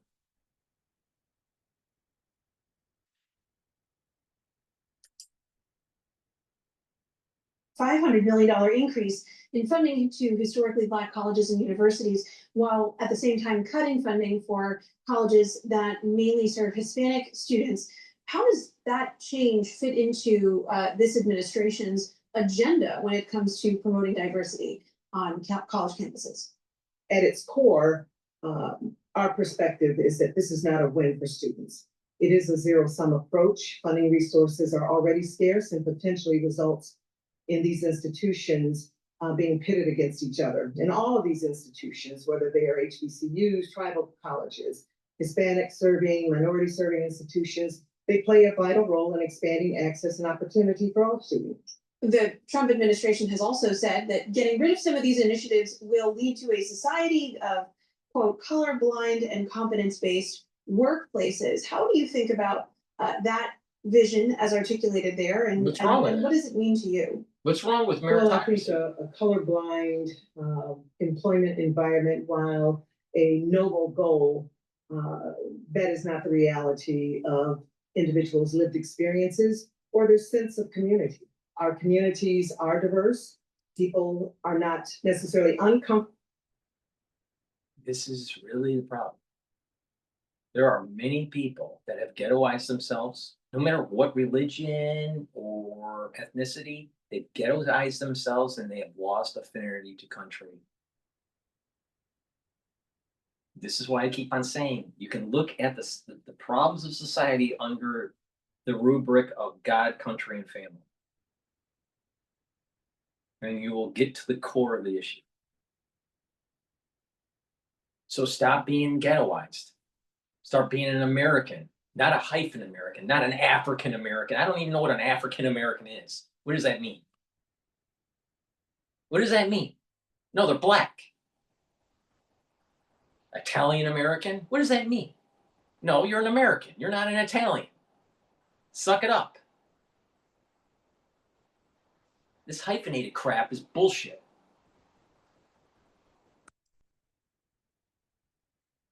Extending themselves across communities, but there are times when in fact we do not anticipate, nor should we expect, that every community is going to be welcoming and supportive. That is not the country that we live in currently. We have a long ways to go. And I think to achieve a colorblind society or country, while noble, I don't think that's the reality, nor do I think somehow diminishing culture and experiences. So let me get this straight. You're supposed to have a DEI program at your corporation and allow a bitch boss to elevate up the corporation, not have the skill set, decide to change the logo of your company, and then tank the stock. And therefore, your company might go bankrupt. But hey, you know, we elevated someone into a prominent position, but didn't really deserve it. Oh, wait a minute. Isn't that what Cracker Barrel did? They took the cracker and the barrel out of the fucking logo. What? What stupid ass would think that? Oh, a DEI hire for CEO.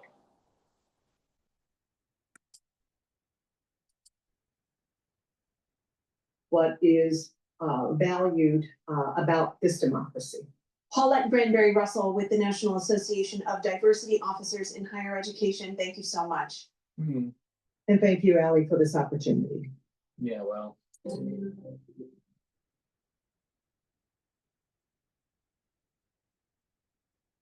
right. Before we go to the next video, we're probably going to pivot over to Bloomberg here. I'm not sure. They're talking something about the White House. Please go to my store, the-studio-reykjavik.com. Get the omega-3. This will help with your cardiovascular health. This is going to bring down systemic inflammation, help to control the lipid profile, and reduce the stickiness of your red blood cells. Super important. Omega-3 you should be taking every day to help with your cardiovascular health, but especially take it during the fall and winter this year. You're going to need it because guess what? People are going to have problems with their clots. But if you don't want to pay attention, don't. I don't really care. Vitamin B complex, the first B vitamins, 1 through 4, help with the electron transport chain to boost up your ATP levels. You need lots of ATP. You know the common theme about people that are getting older? Their mitochondria doesn't work and your ATP goes down. Boost your ATP up and you won't be so old. And vitamin B complex helps to rev up the metabolism. So your cells and your tissues and your organ systems are performing better. And B12 helps to protect neurons. This is super important to take, especially if you're 40 years of age, male or female. Start taking the vitamin B complex. Protect those neurons. You don't want to have early onset of dementia, trust me. Resveratrol. Resveratrol helps with youthful gene expression, helps the health of the mitochondria, helps to boost up energy levels, soaks up free radicals because it's an antioxidant. Gets rid of cells that are in senescence, and guess what? This helps the basal layer for your skin. Please go to my store and get the resveratrol. Stack them together. For youthful gene expression, resveratrol to help protect your neurons and improve your energy levels and cellular metabolism, the vitamin B complex, and the omega-3 to help with your cardiovascular health. It's a super stack. So please go to my store, use discount 5, you get $5 off any order. And guess what? If you spend $100 or more, you get a free gift, which you're going to need for the fall and the winter.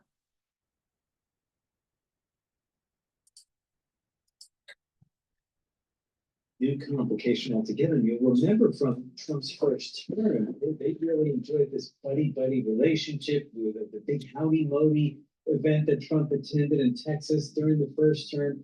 But the second term has been quite different. The president has been critical of India for its purchases of Russian oil that he sees as impeding his ability to get the ceasefire and peace deal in Ukraine that he's really been pushing for. And he's also had some misgivings over India refusing to embrace what Trump sees as his central role in brokering some sort of a cessation of hostilities between India and its longtime rival Pakistan. And so those tensions have been flaring up, and the president imposed 50% tariffs on Indian goods into the U.S. We saw perhaps a little bit of a detente with the president making a birthday call last week to Modi, but I don't think, and nobody would really characterize the $100,000 price tag on an H-1B visa as a birthday gift for the Indian leader. Michael Shepard, too bad, covering the waterfront with us here. I'm glad you could do this, Shep. Many thanks. Bloomberg Senior Editor for Technology and Strategic Industries, getting us started on the Monday edition. As promised, an important conversation we want to bring you now to in New York. Bloomberg Saleha Mosen sitting down with the newest member of the Fed, Governor Stephen Myron. This is at the Economic Club of New York, a fireside chat live on Bloomberg. That it wasn't bad. And so my initial thought was that I was going to be asked to run the Bureau of Labor Statistics as a second job. That's what I initially expected when I walked into the Oval Office that day. But yeah, that's not how it turned out. Yeah, they couldn't find you. Personnel decision could be firing, or would you like to be a Fed governor? Yes, so that's what it turned out to be, yeah. Yeah. So you're on leave from working for President Trump, where in your job you provided economic analysis for the White House. Trump says, and the White House says, that the U.S. economy is doing great. They recently put a post up on the website that talks about how Americans are spending like never before. They are earning more, and the industrial renaissance is here. Yet, as a Fed governor last week, you wrote down a forecast for a total of 150 basis point cuts in 3 meetings, which is usually panic territory. How can both points be true at the same time? That the economy is doing great, but a rapid interest rate reduction is necessary? Yeah, so look, I mean, as I said a few moments ago, I expect the second half of the year into next year to be better in terms of growth than the first half of this year. In large part because a lot of the effects of the tax bill are going to be kicking in, and trade uncertainty is dissipating. But I view a lot of that as also expanding the supply side at the same time as the demand side. And so, as I said, if actual output and potential output are moving at the same time, it doesn't imply necessarily hawkish or much higher policy, because the output cap isn't expanding if they're both moving at the same time. Instead, my view is that policy is roughly 2 points too restrictive, which is considerably restrictive. I'm going to shift over to News Nation talking about Charlie Kirk's death is influencing Democrats. All right. But before we do that, please go to my store, the-studio-reykjavik.com. Get the NAD+. NAD+ boosts up your NAD+ levels. That increases your energy. It also helps to repair your DNA damage and protect neurons. Super important. Ubiquinol, the most bioavailable form of CoQ10 that you can purchase. There's nothing better than what I have. Ubiquinol is an antioxidant. It's going to soak up free radicals. It's going to reduce stress in the cell. It's going to help your mitochondrial health. Your ATP is going to improve. So you're going to have more energy, and it protects neurons. So a NeuroStack to protect neurons, especially if you're age 40 or older, get the Ubiquinol and the NAD+. Get it today so you don't get Swiss cheese brain, okay? Protect those neurons.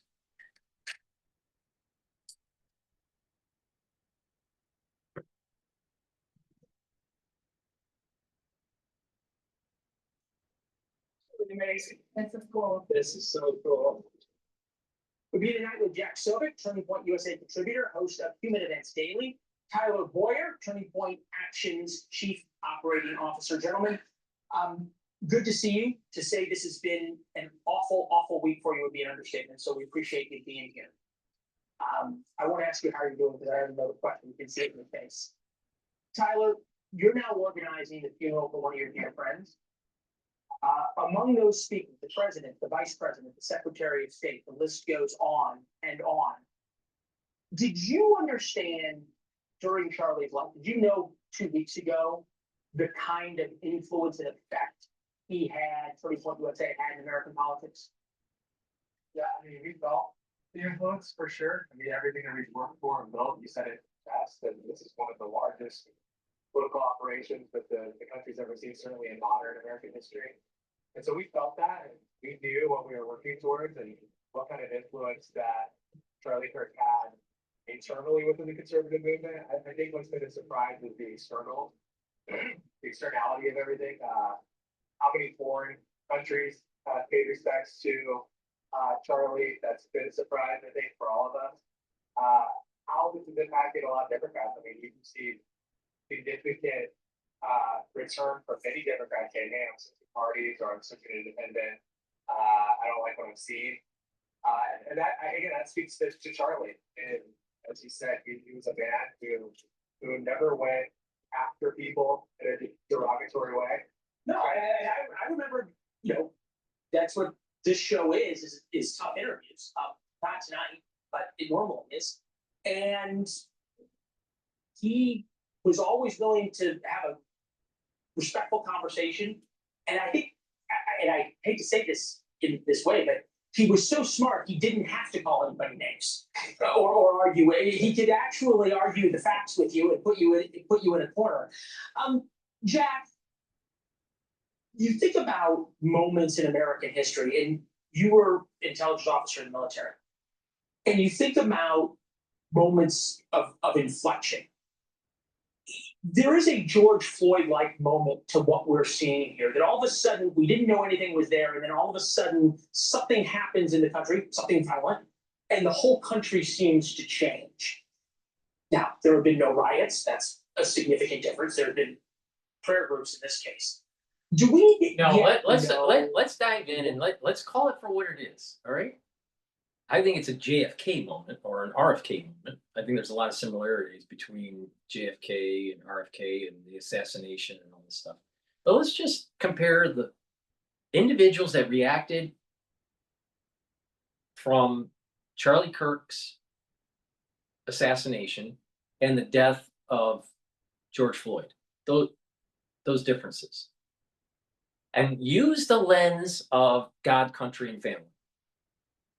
In Charlie Kirk's case, with high affinity to God, all right, there's spirituality. It's all over there. I mean, it was during the funeral and even during his rhetoric when he was alive, there was a strong ethos of spirituality. So high marks with the pillar of God or spirituality. Now look at the individuals in the BLM movement that rioted for George Floyd. Do you see God in that? Do you see God in it? No. How could you have God in it when you actually destroy people's property?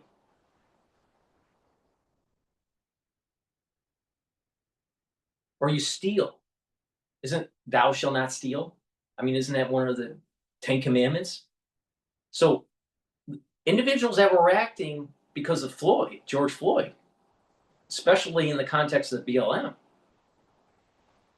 you can't say that they get high marks on the affinity towards the God pillar. Okay, now let's look at country. You looked at Charlie Kirk. His rhetoric on campus has been about America first, and during that funeral, what did you see? A respect of the American flag and the Constitution.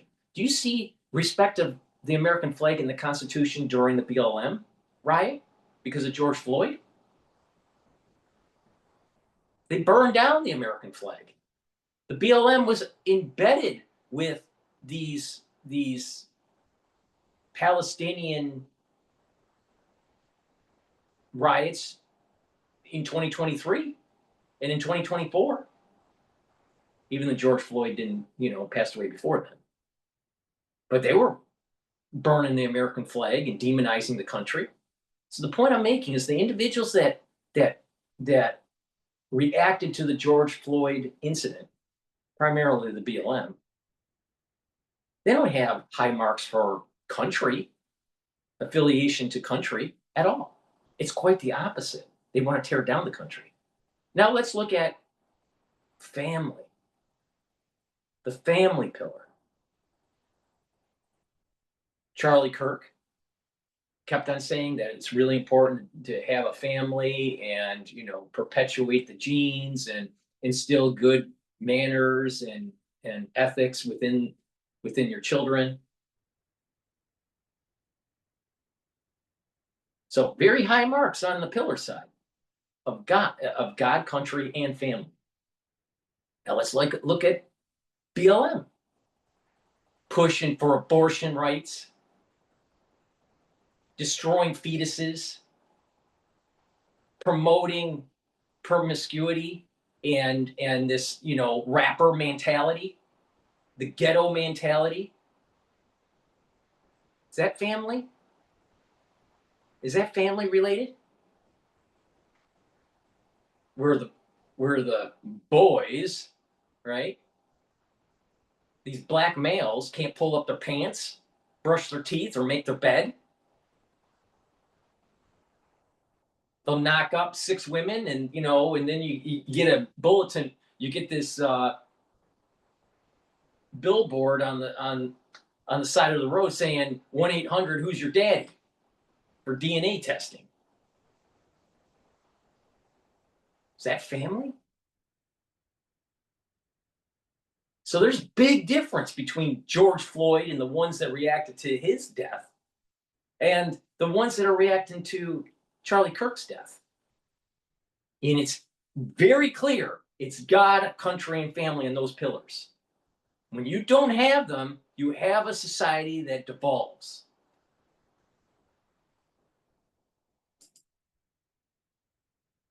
The assassination of Charlie Kirk means in the larger American political conversation? I don't think we know yet, Leland. And when you look at one of these things, it's tempting to want to try to make pronouncements and predictions as to what's going to come next. But I don't think that anyone would have predicted, by the way, that 5 years or 4 years after George Floyd, that Donald Trump would be getting reelected as president, and or 4 years after January 6th, or all of the things that have gone on. And so it's tough to make those prognostications. But I would say I have a hope, and I would say my hope is that as horrific as this violence was and this just unspeakable evil, that just look behind us, right? This incredible vigil where people come together, it's peaceful, it's prayerful. Every church in this country and just here as well as Phoenix, but even back home, back east, people are saying the pews are packed like it was Easter Sunday. And I hope that, if anything, as Charlie would have wanted, that there's a positive response that comes out. People opening Bibles again, going to church again, even if they don't know what to do, you just go. And that it's a positive turn in our country towards an understanding. It's interesting you say that, because I think there's a lot of Republicans now who feel a power that they didn't feel before, especially with what's happened with Jimmy Kimmel, especially how we've seen real change sort of in America in the past 10 days. But this from an AP poll, GOP thinks U.S. is heading in right direction. September 10th, it was 49%. So that's after the assassination. June 4th, it was 70%. Wow. I haven't seen that. How do we explain that? Coming to the stage this Friday, it's Ned's first team karaoke night. But he's wondering, what if my flaky red plaques? How do we explain that? Be interested in what time of day that was taken, by the way, because obviously September 10th was the day Charlie was shot. So, you could assuming that it's taken that into account, you know, I think it's something where, look, Republicans had a huge victory. President Trump wins, House, Senate, all the swing states. Outside of Trump himself, the only person that you could say who had the biggest influence on that was Charlie Kirk. And the work that he and Tyler with Turning Point Action did across the country. And so, you know, on the heels of such a big victory, you know, you're expecting and you're seeing, you know, lots of wins, things that conservatives have been fighting for so long. And then suddenly to have one of your leading voices, literal leading voice for youth and for so many people around the country, just so suddenly and viciously ripped out. It does feel kind of like the bottom just falls out. I said on air, I think on September 10th, I said there is no person in America more politically powerful than Charlie Kirk other than Donald Trump. Right. Was by far the most influential non-political leader we've seen in modern politics the past 30, 40 years. Way more impactful than a Jerry Falwell or anybody like that. Tyler, what does this intersection that we've seen now about faith? Because I think so many people understood the Turning Point USA was about organizing the college campuses and organizing Republicans and in the youth in America. Did everyone understand how important the faith part of this was? Yeah, I think the what people are realizing now is the undertone that Charlie Kirk produced was actually really the overtone. It was the leading factor. We talk all the time about the Charlie thought process, which is that politics is downstream from culture. Andrew Breitbart. Andrew Breitbart. He was a student of Andrew Breitbart. He loved Andrew Breitbart, and so I helped motivate him to get into politics. We talk about it all the time. But that's why he led so strongly with his faith. Well, and we said it the other day, it's like, so Breitbart was politics is downstream from culture. If you add Charlie's piece, it's that culture is downstream from faith. Okay. Excellent analysis. The part of this change, and we've seen this happen before in American politics, is this sort of this snap effect. And one of the snap effects has been whatever you want to call it, the suspension, the firing, the canceling of Jimmy Kimmel. And that has created I don't want to say schism, but it's certainly created a split within the Republican Party. This was Ted Cruz talking about his view of what was happening. Take a listen. What he said there is dangerous as hell. That's right out of a mafioso. It might feel good right now. Ted Cruz in some of these pictures, he almost has, if he grew his beard a little bit more and trimmed it in a certain way, it almost looked like during the Civil War. All right. All right. Now, Ted Cruz is a smart guy. All right. I think he was first of his class in law school at Harvard Law. So he's not a dumb guy. But what is really important here is to look at it from the context that, yes, the pendulum is swinging from ultra liberal to conservative, to individuals that don't have an affinity to God and moving towards spirituality. But you got to remember that the Constitution is more important than Ted Cruz, DrPaulCottrell, or even you. Nobody supersedes the Constitution. Nobody. Constitution is paramount. Most important thing. Your life is not as important as the Constitution, period.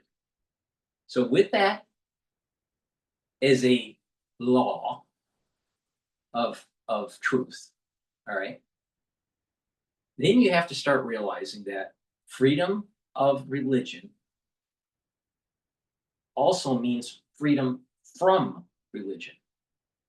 And the problem that was happening, I think, during the funeral for Charlie Kirk was it was too proselytizing. All right.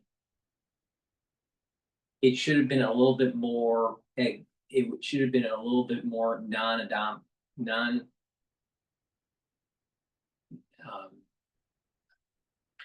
let's call it more inclusive for all religions.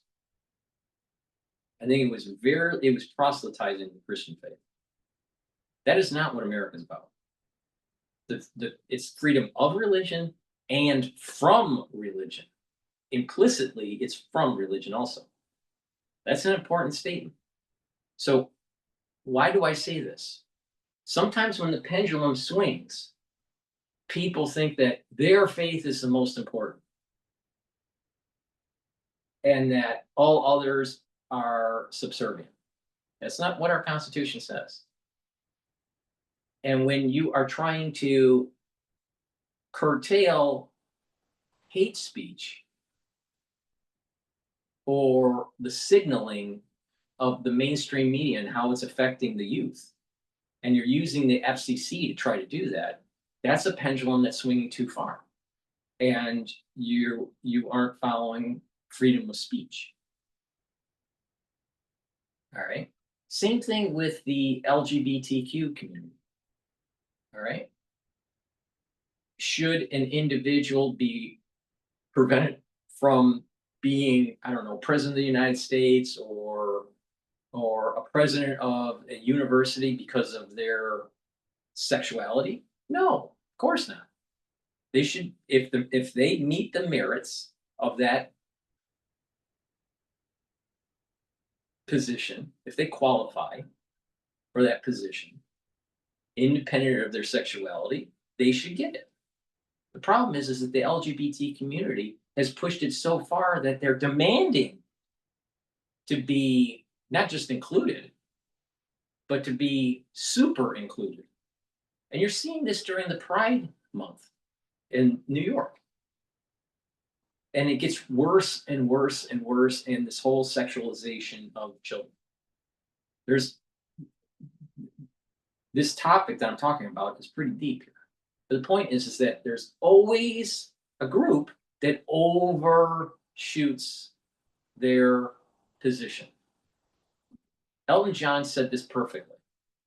And he said that gay rights have gained in the United States, but he was worried that gay rights would actually start hurting themselves because they're pushing too far into mainstream. And so this is the point that I'm making with religion. Yes, we need more religion in the country.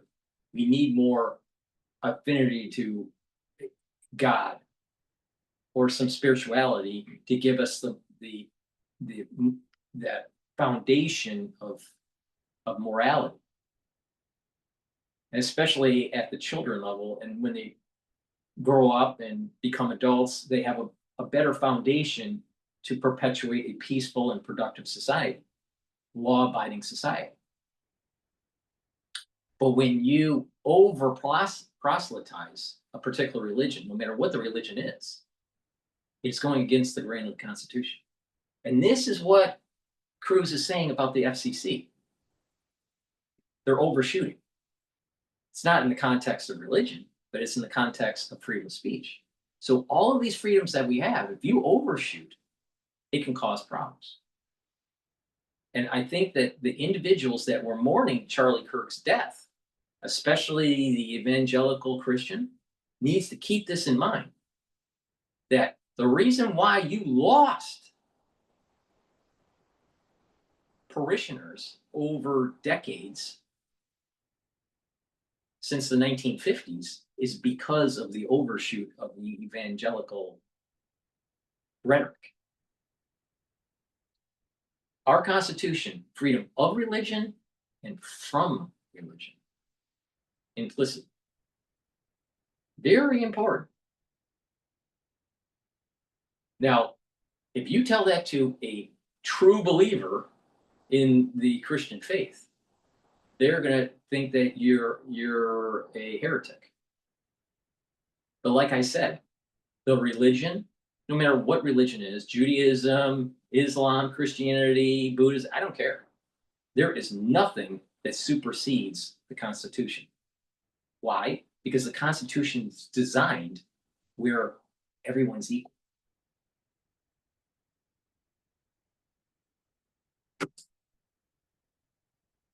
Threaten Jimmy Kimmel? But when it is used to silence every conservative in America, we will regret it. Yeah, it's the point I'm making. Is there a concern or a thought that Republicans are angry, understandably, hurt, understandably, and maybe doing things in that vein that later will turn out to be regretful? They're overshooting. Like, you know, I think in this situation, you know, I've also seen in the Wall Street Journal and Hollywood Reporter. I'm willing to bet. Really I'm willing to bet that Jack Posobiec is not going to see the depthness of what Ted Cruz is saying and how it's applied to the overshoot of evangelical Christianity. Because you got to remember, there was a reason why people moved away from the religion. And if you can't really seriously answer that question, then you're not paying attention to the actual pendulum swings between conservatism and liberalism.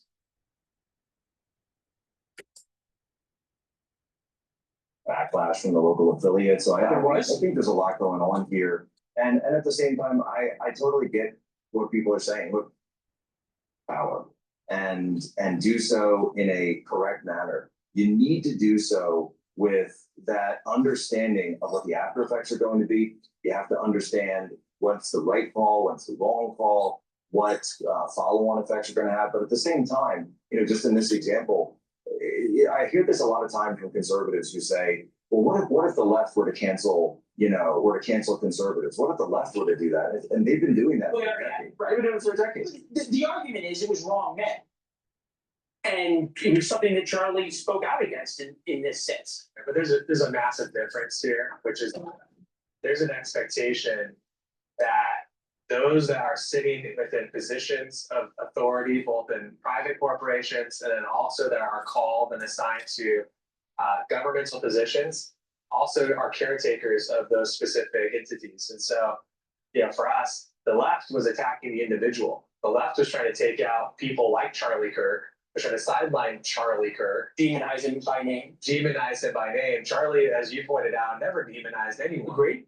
And you still have these people doing it. I mean, even after the fact, the whole purpose that Jimmy Kimmel was trying to evoke on his show was to continue to demonize conservatives who have just been murdered.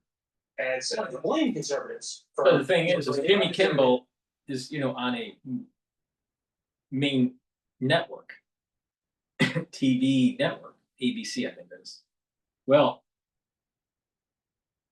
Bannon, who's not on a mainstream TV network, also demonizes the other side. So there's a demonization that's taking place by both sides. It's very polarized. The United States is very polarized. But the thing is that his ratings were going down because people were tired of the demonization. Even if you didn't like Trump or Trump supporters, if you kept on hearing negativity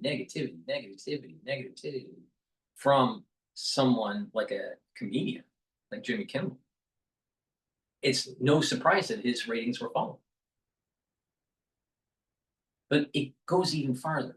These liberals have been activated that are part of this whole media structure and social media structure to program the society.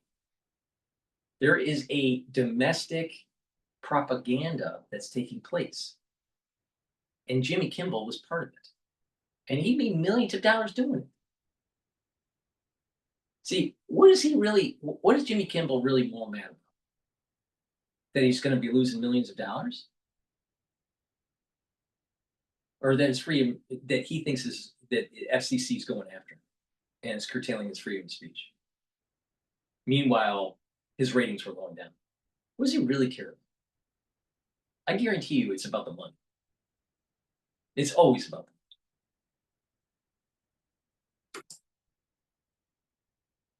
money. Blame conservatives, but also put a target on conservatives and continue that narrative to do what? But to actually sideline those people from conversations, to set them aside. So I think it's really important for people to stand up and say, no, that's wrong. Many Democrats did that, and many people that hold positions of authority that are not our friends were the ones that spoke up. Yeah, Barack Obama, arguably the leader of the Democrat Party, and he brings up Charlie's name the other day, and he's talking about my friend who just got killed. And the very next breath, he's criticizing him and demonizing, and it's like, why do you have to do that? But Barack Obama was the Manchurian candidate. He wasn't the first black. We never had the first black president yet. We had the first mulatto president, not black.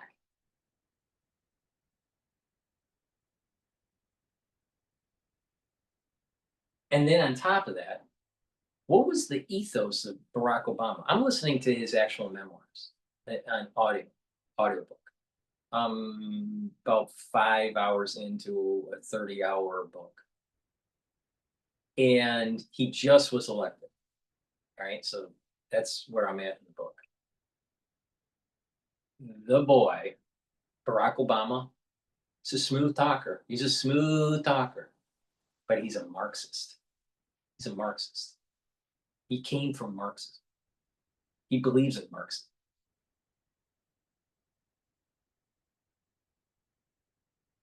And look at how angry he was during the 2024 election near the end, when Harris was plummeting, was self-destructing, and Trump was surging.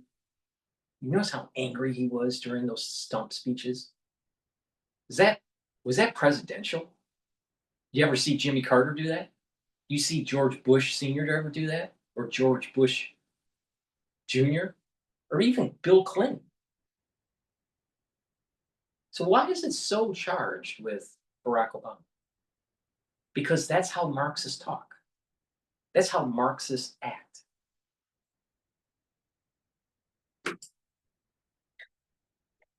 So well, we're gonna get into that with the next segment because we have a Democrat coming up to ask that question too. It's good to see you, fellas. It's rare that you have to say this on TV individually to people who you know, but I know your guys' heart is hurting for a friend, and what you guys have done over the past week, 10 days to honor him and continue his legacy and fight in the way he did has been extraordinarily impressive. So for that, Thanks very much. Thanks for having us on. Godspeed. Thank you for watching. Subscribe below and download our News Nation app right now on your phone, and you will get fact-based, unbiased news for all Americans.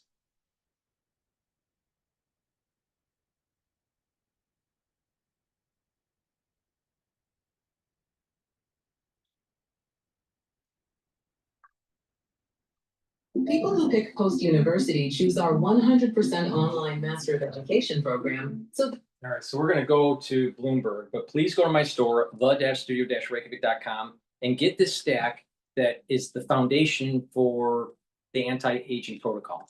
The complete multivitamin has the multivitamins as cofactors for proper enzymatic activity, so your cells perform properly. Super important, and it is easy to digest. I have probiotics either in the powdered version or in the veggie cap version. The veggie cap version is the one that I have in my hand. Take a probiotic every day, and that's going to help with your gut biome. You're going to be able to absorb your nutrients better. You're going to improve your immune system at the gut level. You're going to improve your metabolism. You're going to improve the communication between your gut and your liver and your gut and your brain. You'll be able to sleep better. You're going to get rid of brain fog. And by sleeping better, you're detoxifying your central nervous system. You're consolidating memory, and you're going to be well rested. And you'll notice that over time, your skin improves. Your concentration improves. So you get lots of positive benefits by just improving your gut biome. So the foundation for the anti-aging protocol is to get the probiotic and to take it with the complete multivitamin. Do that every day, and you build off of it. Please go to my store, the-studio-reykjavik.com. Use discount 5 and you get $5 off any order. It's really important. If you improve your bodily systems and slow down the aging process, your immune system is going to be stronger. And guess what? You need a strong immune system for the fall and the winter. All right? Are you catching my drift here? Are you catching what I'm saying? Be prepared for the fall and the winter.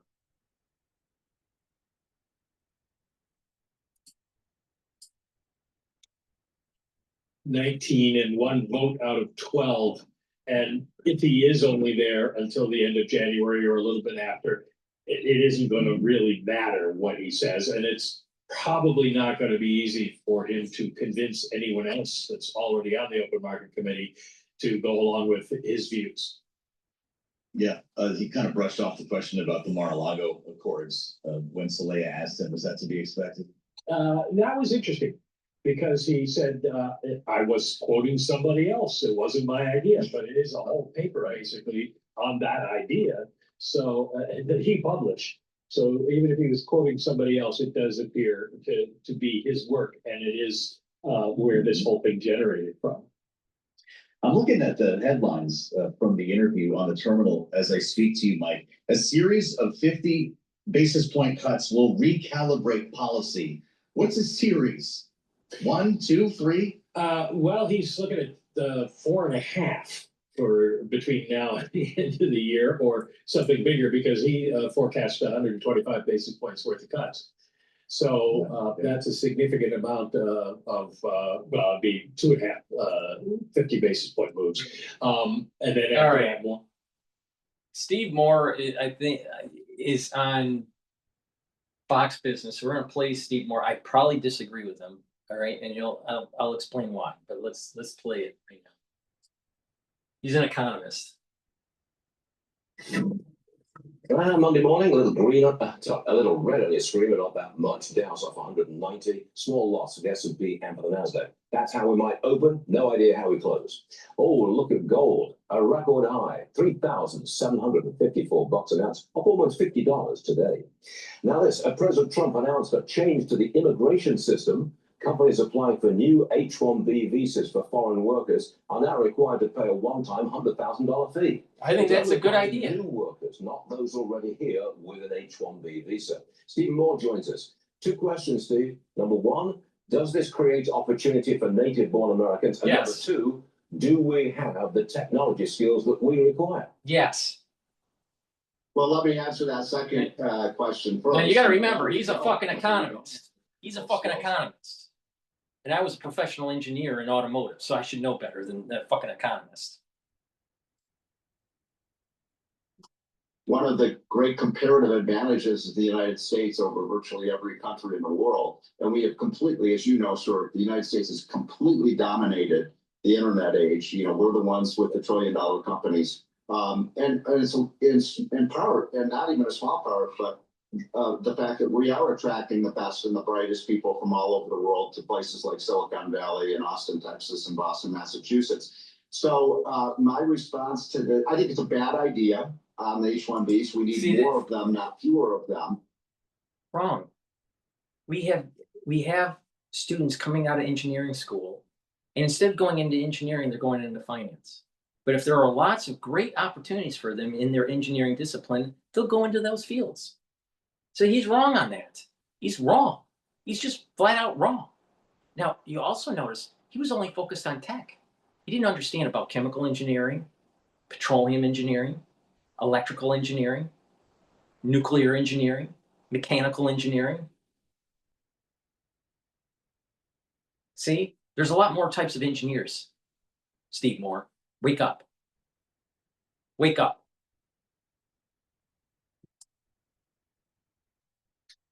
The H-1B computer nerds and what our buddy Larry Kudlow calls the brainiacs, they are complementary to American workers, not substitutes. So in other words, the more H-1B users we have. No. What happened? Why is India so pissed off? Because Tata is a major outsource company. And they make a ton of money because of the labor arbitrage. And what they do is they get a contract within a company, let's say Oracle or Ford Motor Company, or Dow Chemical, whatever it is, and instead of hiring an American engineer at 120, they would hire 2 or 3 or 4 Indian engineers and play the labor arbitrage and also get technology transfer. I saw this happen in 2000 to 2005 in Detroit, in automotive. He's just flat out wrong. He's just flat out wrong. And the reason why, what's the golden reason why it's at $100,000? Because what that does is it neutralizes. What's the whole point of the tariffs? To neutralize, to prevent the arbitrage. And this H-1B visa, boom, it neutralizes the arbitrage. And that's why India is so pissed off. No, if Indian engineers were so great, why don't they make their own fucking country greater? Because they can't. They can't. It's still a shithole. It's still lots of poverty. Do you want to live in India? It's a shithole. No, they'll come over here and play the labor arbitrage. And then what's strange about this, because the cost of living is so actually lower over there than here, they can live like kings. So what was happening is the engineers that were coming from India on the H-1B visa in automotive was sending the money that they were making home, and they were building 7,000 to 8,000 square foot homes in India. They were living like kings after they go back.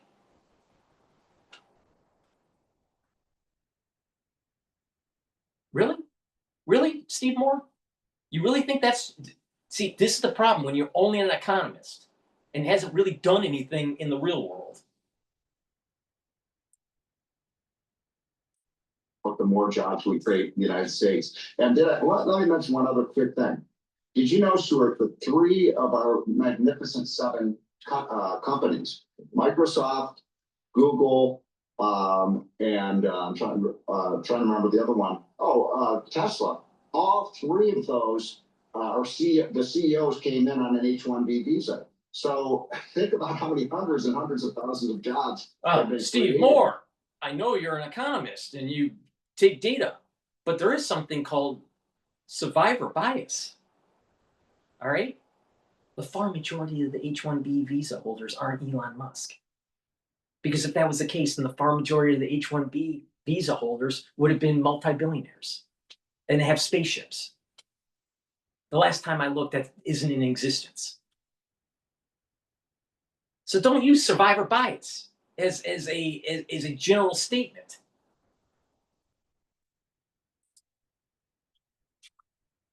By people like Elon Musk. So why do you think the president is doing this? Is it perhaps to make some money? He's a transactional kind of guy. It's to neutralize the labor arbitrage and to stop the technology transfer, and also to get back at India for them helping Russia because they're buying the oil. And not only that, they're also processing some of the oil. And then selling it back. But the point I'm making here is that there's a sweet spot. What's that sweet spot to neutralize? Boom, $100,000. That's why he did it. Because they bring in 4 engineers or 3 engineers for every one in the United States. Come on, Steve. Charging, a fee to come in the United States. I mean, maybe an auction system might make a lot of sense. And we could raise some money from that. But that ain't it. By the way, there was as you know, Stuart, there was a parallel proposal by Trump that was announced this week. This 100,000 H-1B is a geopolitical strategic initiative to push India back into the corner and stop supporting Russia. But it's also to neutralize the labor arbitrage that's been going on for the last 25 years. But there's most people aren't engineers, so they don't understand this. Most people haven't worked in engineering, so they don't know this is happening. But it is. Oh, by the way, if you paid attention to the dot-com bubble and the aftershock of that after 2 or 3 years, what were many of the coders saying after that dot-com bubble in Silicon Valley? They were saying they were having a hard time finding jobs, and that the jobs were being taken by foreign holders. Why? Because they were cheaper. When there's economic downturn, the companies try to find ways to save money. They shed their workers and they find cheaper workers. And the cheapest workers they could find were from Tata.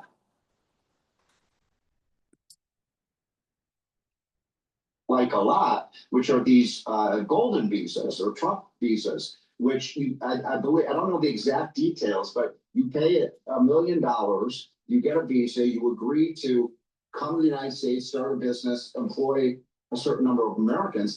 That's a great idea. Let's have a lot of those people coming in. They're going to actually create potentially hundreds and hundreds of thousands of jobs. How about looking in your own backyard, Steve? Your own backyard. And grow engineers in our country, our citizens going to school, support them, and get them into industry. And so they're productive. So our society is productive. Why are we supporting the Indians? Why? Why? Why?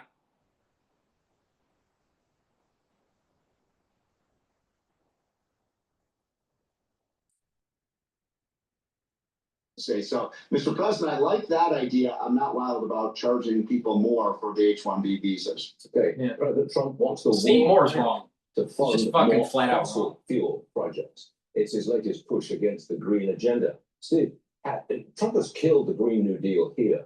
Is he trying to kill it on a global scale now?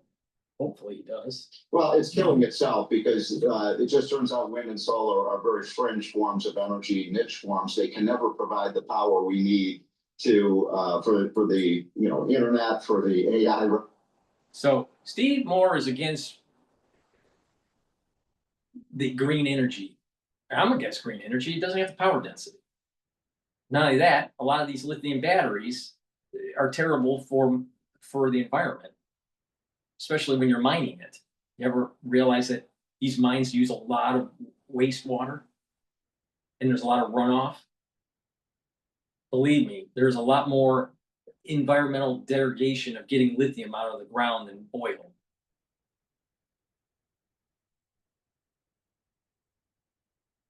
And that's inefficient. And then he also is like, well, wait a minute here. We also have to bring in, engineers on these, cheaper visa programs. Well, if they're so good, why is it that they need 3 for every 1 engineer in America? Because they don't have the knowledge. That's why.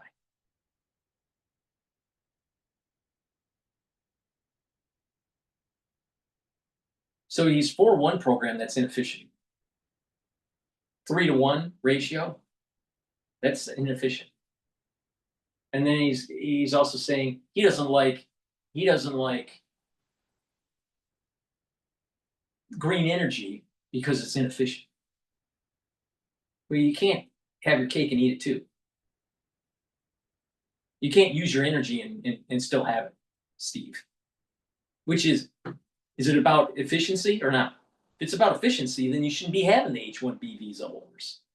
Because the American engineer can do more. 1 engineer compared to 1 engineer in India, the American engineer can do more. But they're cheaper. The Indian engineer's cheaper.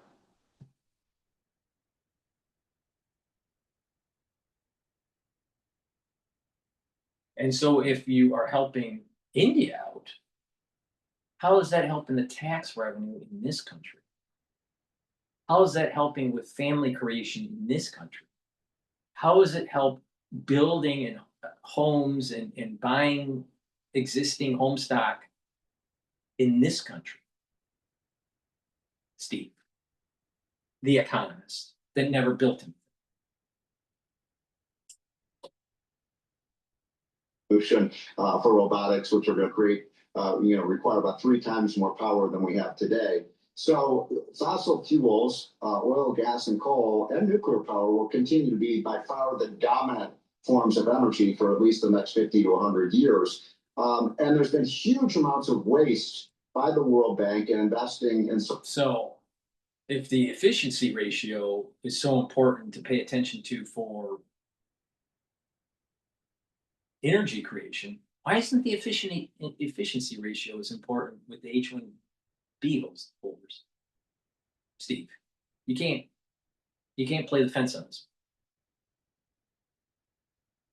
One American engineer can outproduce one Indian engineer, but the Indian engineer is cheaper because they're coming from a country that's a shithole.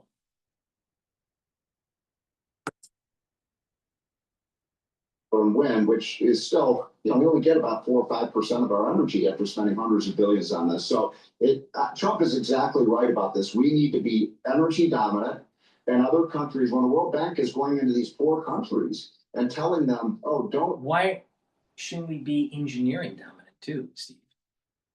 Don't you think that they work together? Energy dominance and engineering dominance? Oh, I'm sorry, you're an economist, not an engineer. Okay, I'm sorry. I'm sorry, Steve. You're an economist. You're a special, you're one of those special gifted kids. All right. Okay. All right. Use natural gas, use windmills. They're keeping these countries poor. It's exactly the opposite of what the World Bank is supposed to be doing. It occurs to me that nuclear power is the go-to power source at this moment because there are, I believe that it's about 120 of these small nuclear reactors that are already in use on American Navy ships all around the world. Is that the way to go? I call it the two ends, nuclear and natural gas. And I would say by far the most important fuel of the future is natural gas because it's abundant, it's made in America, and it's really, really cheap. But nuclear power, sure. I mean, right now we get maybe 8 to 10% of our 10%. Natural gas is way more, way better. We have an amazing amount of it. Nuclear is dangerous. It's dangerous. If something happens, it's catastrophic and you can't fix it. Not only that, even if nothing happens with that plant during the whole life cycle, you still have radioactive material that you got to deal with. Not just the fuel rods that could be recycled, but the gloves and the helmets and the boots and all of the wrenches and everything that is radiated has to go into a waste dump. Everything. And it stays radioactive for 10,000 years. So maybe instead of Steve learning economics, maybe he should have learned a little bit more physics. But then he could have been an engineer.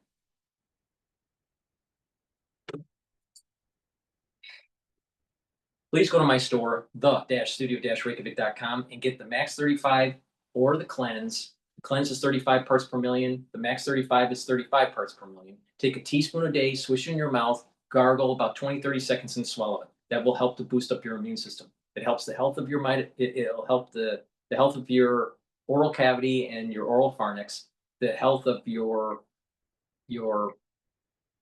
mucosal lining. The mucosal lining will increase, and it'll improve the health of the epithelial tissue. When you do that, you're boosting up that immune system. Super important, super important. If you're not feeling well or someone around you is not feeling well, especially during the fall and the winter, take a tablespoon or 2 a day. Let me repeat myself, especially in the fall and the winter, take a tablespoon or 2 a day. And once everything is fine, go back to your maintenance dose. I've been doing this protocol for over 5 years. Boost up that immune system. It's the first pillar of my anti-aging protocol.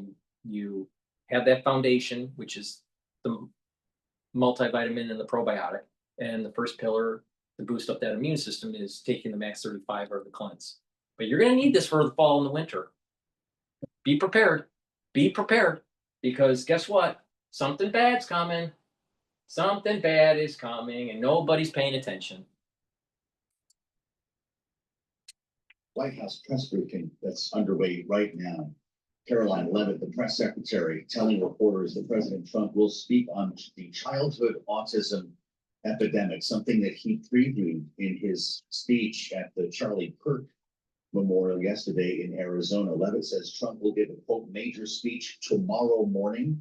Unclear then if we're going to have an announcement as expected this afternoon on childhood autism. We'll keep you posted on this. We'll assemble I thought that was today. All right, tomorrow, guys.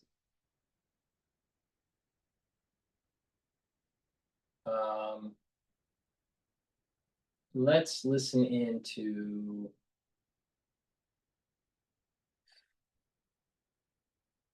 Want to listen into CNN here.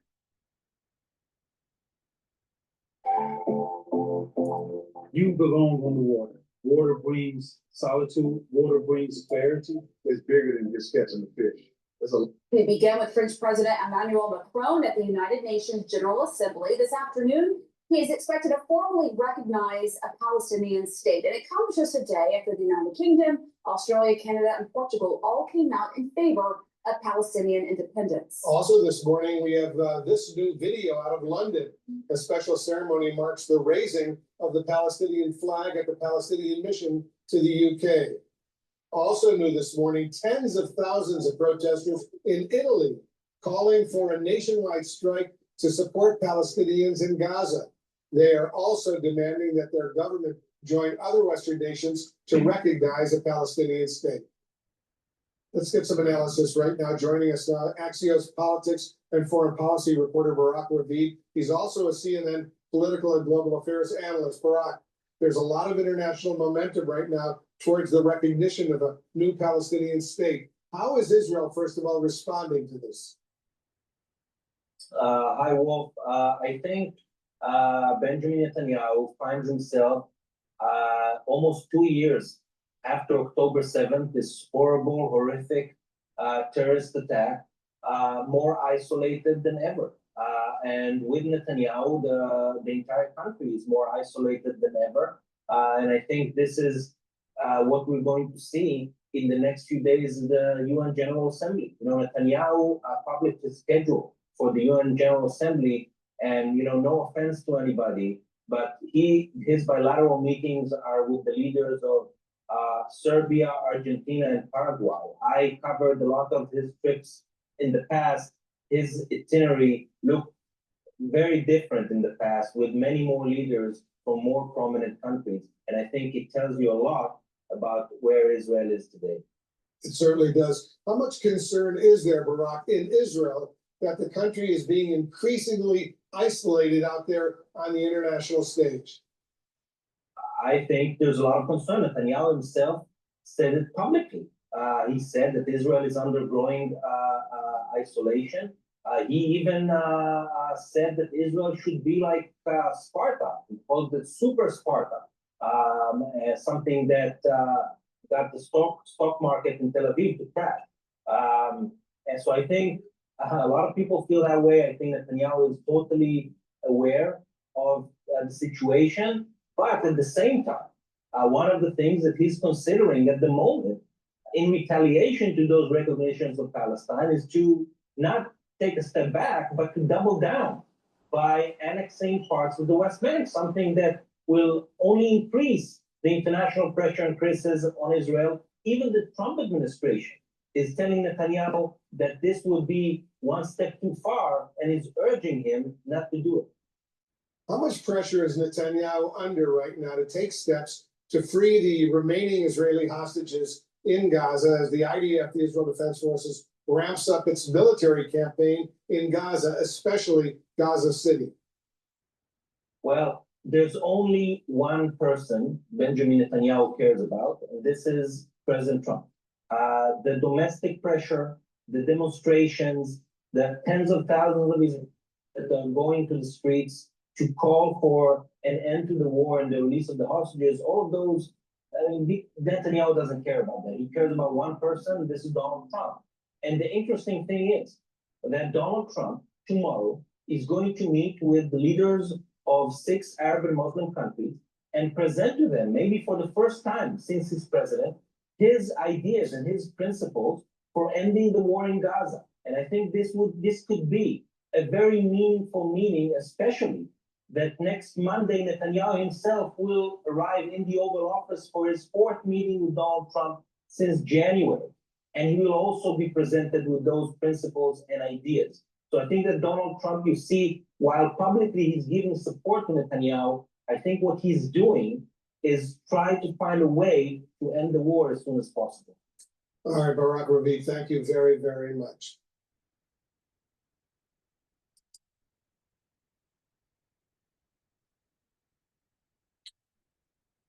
Please go to my store, the-studio-reykjavik.com, and get this stack. This stack is dual purpose. Taking vitamin D3 and stacking with vitamin K2 and doing resistance training is going to allow you to build bone density. But it will also help to pull some of that calcium depositing around plaque and reduce plaque formation. Super important. Vitamin D3 and K2 also will help you to weather the storm in the fall and the winter. All right, vitamin D3 helps to get cells to go into apoptosis if they're infected. And K2 reduces the severity. It's really important. Let me repeat. It is very, very, very important that you take this. But if you don't want to listen, don't listen. I have deodorant bars that are dual purpose. Help to detoxify your body, and you use it as a daily deodorant. It is made from essential oils from the Himalayas, very high quality ingredients, no aluminum, no baking soda, all natural ingredients, essential oils from the Himalayas. Now, you can get it in peppermint, lavender, and tea tree, and also in citrus. Now, these deodorants are for males and females. You use it every day, and again, it helps to detoxify your body. Super important. And another item that you need for the fall and the winter is the gel. Take the gel, make sure you have some at work and at home, super important. Now, it's dual purpose. You can use it as a aftershave to soothe the skin after you shave. You can use it as a daily skincare. If you're cut, if you have an abrasion or a minor burn, you can put it on the wound and it'll help to heal it quicker because it keeps the wound clean. If you're not feeling well or someone around you is not feeling well, put it on your hands, around your eyes, around your nose, around your ears, around your mouth, lightly coat your nostrils, and it'll stay active for 5.5 hours. Very important. Make sure you have this for the fall and the winter. Please go to my store, the-studio-reykjavik.com. Use discount 5. You get $5 off any order. If you spend $100 or more, you will get a free gift until supplies last. And you will need that free gift for the fall and winter. I guarantee it.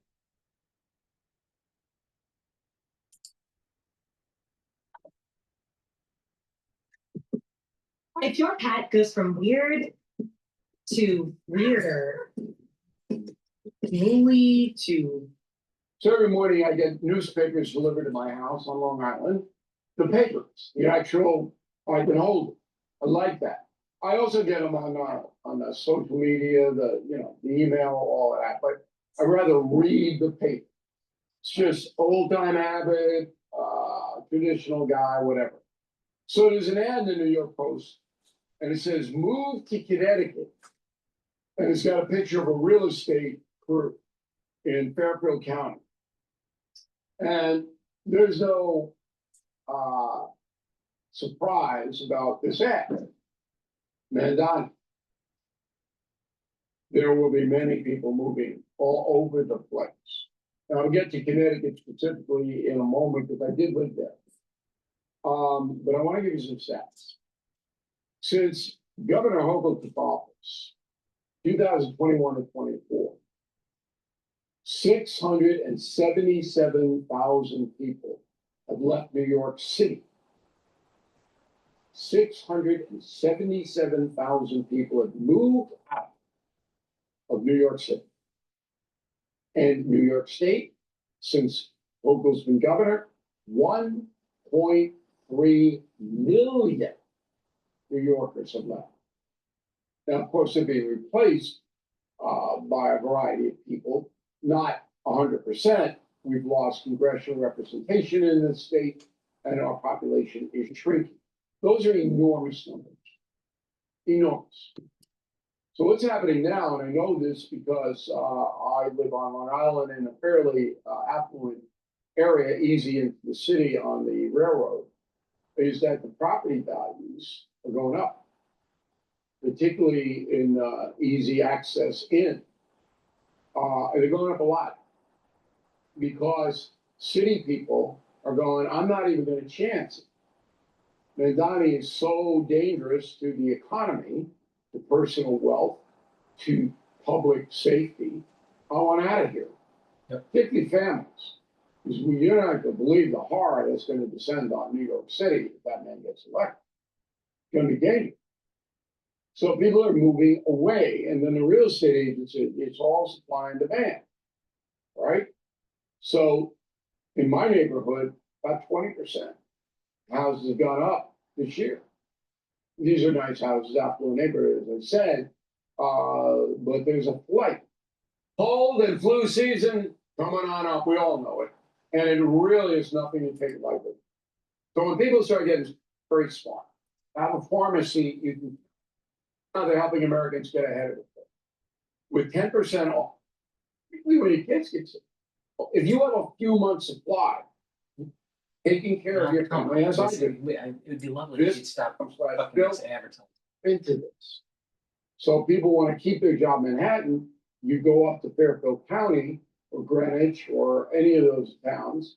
They call them the Southern Shore towns in Connecticut. You can get into the city on the train fairly easily. It's never, it's always a little annoying, but you can get it. But Connecticut, if you're going there because you fear taxes, Connecticut is taxing you to death. And there's no real reason why. It doesn't have a big metro center, Hartford, New Haven, the biggest towns. With the liberal governance up there, it's crazy. It's giveaway, giveaway, giveaway, giveaway, giveaway. So they have to raise the taxes.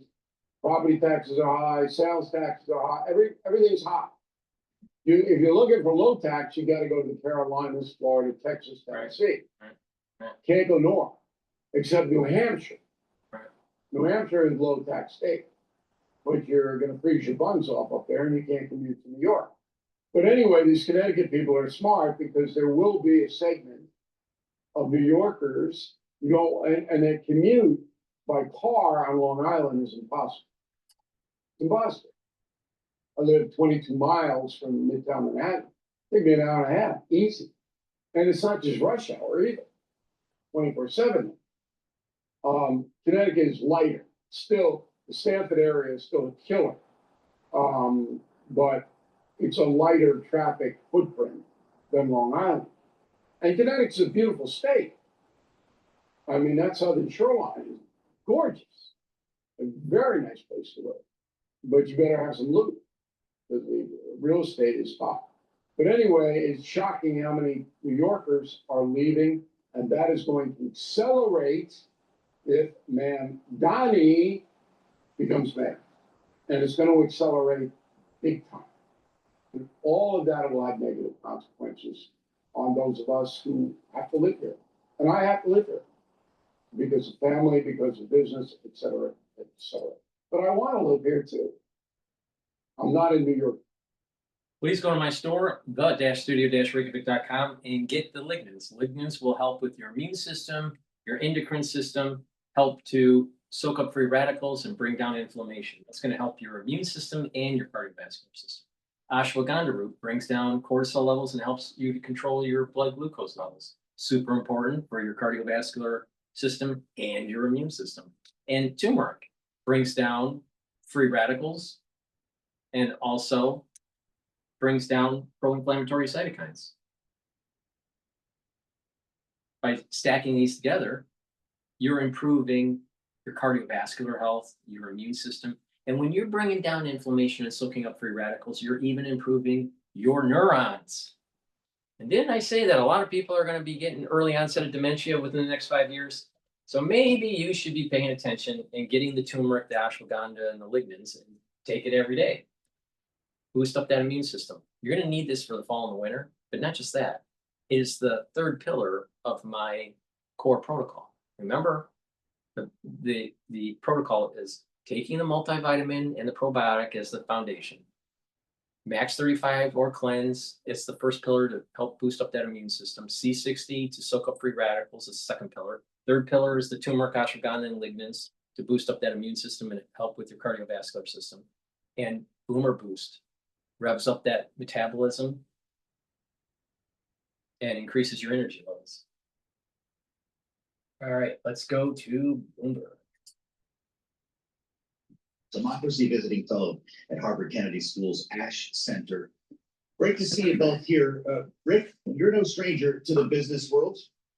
Is this true that companies at $100,000 a pop will be very happy to pay if it means getting the actual manpower that they need to conduct these projects, whether it's data centers or anything else? Nope, they're going to hire American American engineers. from is there's going to be a load of new H-1B visas that are issued for this kind of tariff. And if that's the case, that does satisfy a lot of the concerns that the tech community has had with being able to get qualified workers to come in and work in their systems here in the United States. There have been a lot of limitations put on this program over the years that has stifled the growth of these companies. And I would say, I don't think it's ever slowed down the recruitment of domestic tech workers. That's been at a premium for a long time. Universities have had to open up new schools to just supply the amount of capability that these companies need, and they still don't have enough. So when you have an engine that is a major part of global growth and certainly a significant part of the growth in the US, you want to feed it. And if it costs you $100,000 to get what you want, my guess is a lot of these companies will take whatever they can get to be able to get new H-1 visas issued. I had a feeling you might say that, and I don't know, they may not be happy to shell out the money, as the president said, but Jeannie, high tech is one thing. Farming, for instance, might be a different. Healthcare is another. The president says there'll be a carve out for doctors. Is there some good being done here, and that it does unlock additional H-1Bs that would not otherwise be available? Yeah, I think this is a gray area because we have long known that the visa process is broken. Everybody agrees with that. And the president is right to look at reform. But there's a difference between taking a hammer and taking a scalpel. And what they've done is taking a hammer. And we saw that over the weekend. We had people on planes who were turned around and came back because they were worried about leaving the country and getting in. And then the administration came out and explained this only applies to new visas. So there's a problem of execution, but there's also long-term impacts on the US. And just one, you and Mike Shepard have been talking all day today about TikTok. TikTok has been one of the greatest successes in terms of soft power that we've ever seen, and it is at the hands of China. That power matters to our future economically, militarily, economically, and so if you don't She said reform economically the system, twice. if you simply break it and you impact the ability of skilled laborers to get into this country, we are in the danger as a country of losing when it comes to our power base. And so all of these things are critically important. So I think what we have here is important to reform, but that problem of execution is one we've seen over and over again with this administration. Well, Jeannie went there to TikTok, Rick, so I'm going to ask you about it as somebody who puts deals together every day at Stoneport Capital, what you're thinking about what we're hearing so far. And I realize some of these things could change and we do not have an actual deal on paper yet, but we're talking about no golden share, yet 6 of 7 board seats, and a plan here to license the algorithm that would be controlled by Oracle. Does this sound like we're getting off to the right start here? And by the way, this has followed a series of delays and a law that we're ignoring at the moment. Rick, does this sound like a good deal in the works for the United States? Yeah, I think it delves in the details on this. I mean, everybody knew Oracle would be the center of it, as mentioned earlier on the program by Mike. It's the cloud computing center. They've offered to host it in the past. You knew that the synergies with them would be significant enough, especially their cybersecurity capability to try and keep the Chinese out of the back door. I would say, worries about a 7th board member appointed by anybody in China or reporting back to anybody in China. If this was a defense company, they wouldn't allow that to happen. Any other kind of strategic companies can't have that. Why would we let TikTok have it? So I guess there are going to be some things that, we'll have to chop some wood to get to the bottom of, but the fact that it gets it out of the control and the hands of a bunch of people who have been helping to destroy our society with all the malicious activity done through TikTok. I'm not saying it's the only thing that TikTok does, but it has certainly added to the divides within our country. And hopefully that algorithm can be tweaked to take some of the heat off of the propaganda from China into the US. Yeah, boy, it's amazing. Jeannie, remember Block the Talk? This was the most bipartisan affair in Washington. It was hating on this thing. It was a national security concern. We were going to shut it down. Things have evolved remarkably since then. I guess my question is, what happens to the Republican and, for that matter, Democratic lawmakers who are screaming about national security enough to pass a law, and how long it'll take them to catch up with President Trump on this?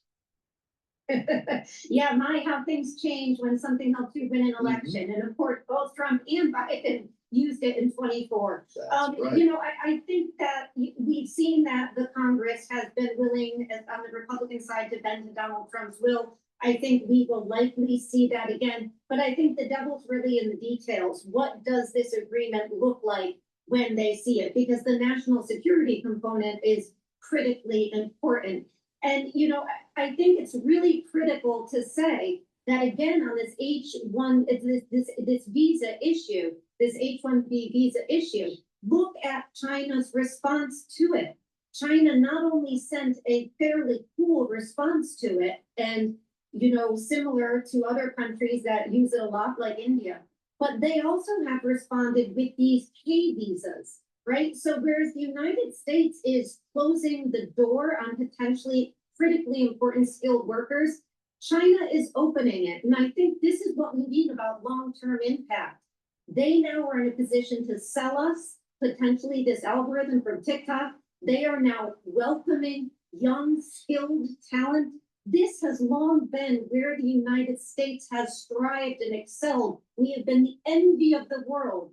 And that's why, yes, reform the visa system, but do not do it so that you diminish our ability to compete long term. That's the concern on all of these fronts. Of course, you know, Rick. You know, the problem with these talking heads is, one, they never were engineers, either in real engineering or even software engineering. And I don't even think software engineering is real engineering. But the thing is that, okay, you have individuals that are speaking things that they've never done before. That's number one issue. All right.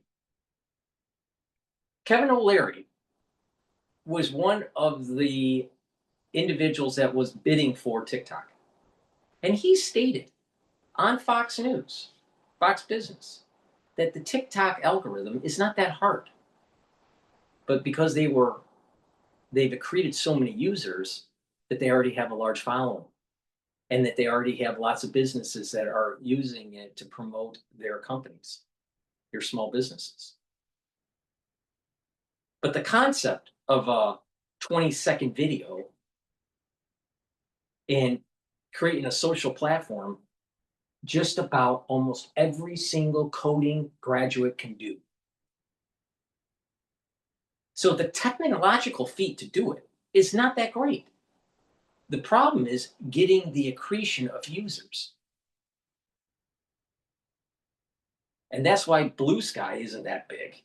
Why? Because that was a spin-off of Twitter when Elon Musk bought it. So first mover advantage is really important with some of these social media companies.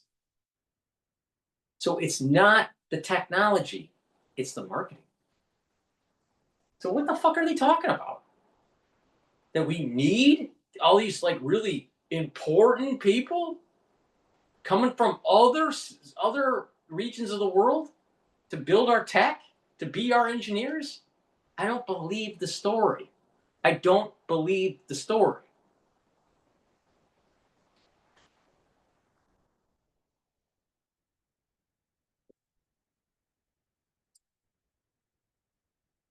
States giving up to get this deal because the power is unfortunately in China's hands. You know, what are they getting out of this? The reality is they have what we want. Donald Trump is famous for going around the world. They have what we want. Why? Because they were first mover on this type of social media platform. and was successful, and it created a lot of users. But the technological feat to do that, most graduates in computer coding could do. And Kevin O'Leary said, it's not the algorithm that's really that big of a deal, because that could be redone. That could be homegrown. It's the users. It's the adopters of the platform that's the issue. Do you think it's really that hard technologically to make a competitor to Walmart? No. Or Amazon? No. It's not technologically hard. But because they are created so many users and it built up such a large platform around the country that the barriers of entry are high. And it's a big marketing call to do it, to be able to get your customers and to be loyal and then build the brand. That's the hard part. But the cybernetics of Amazon, not so hard.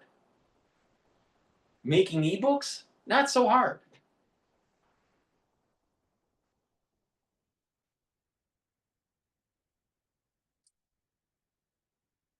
Great, has it indeed higher across the board, not just higher, looking at records, Dow, S&P, NASDAQ, all pushing higher right now, right for the numbers with the S&P up 28, that is a gain there of 0.4%.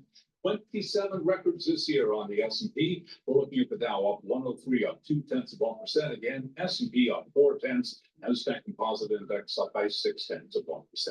10-year 4.13%, the 2-year currently yielding 3.58%. Spot gold up $60 the ounce. Looking at a record there as well, 37.45, up 1.6%.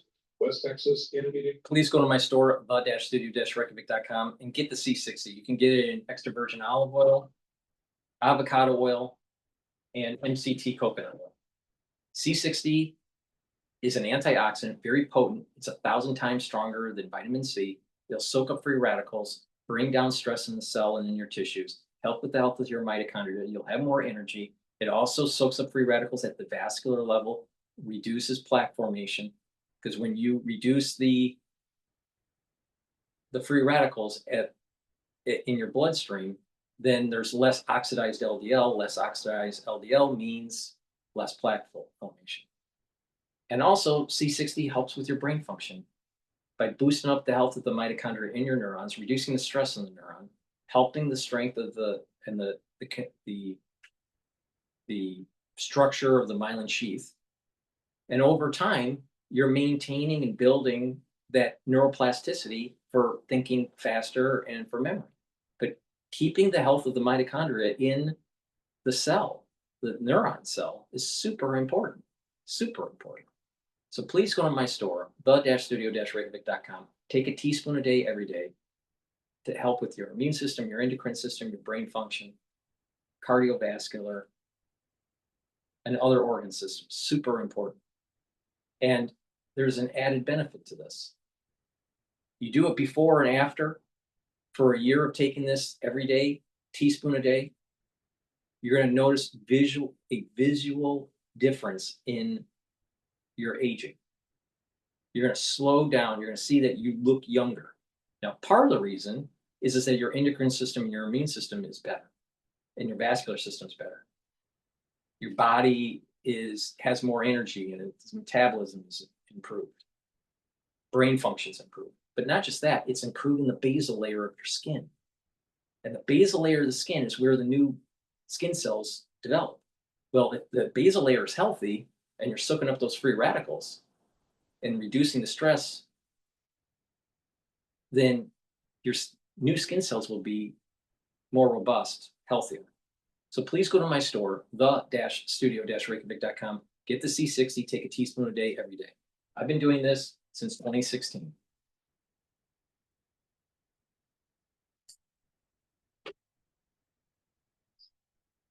First of all, it's a pleasure to be with you, and thanks a lot for your question. In fact, you know that from Monday onwards, federal court will be also assessing a very similar case, because in fact, what we try to do is to defend the consumers, industrials against monopolies, against behaviors that accumulate power in a given market. And this behavior was accumulating such a big power in the buy and sell sides, in the matching of the offer. So to provide the publicity in internet, that in fact, it was becoming a kind of monopoly that, of course, we needed to face. And our decision is being taken on the basis of the I want to go to Kevin O'Leary talking about Mandani.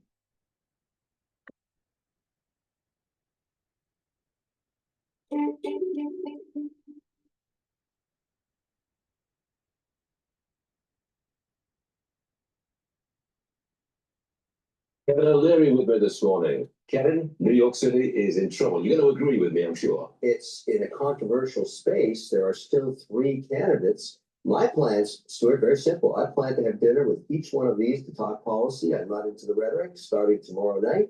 Mayor Adams, I hope he makes it. I'll report back.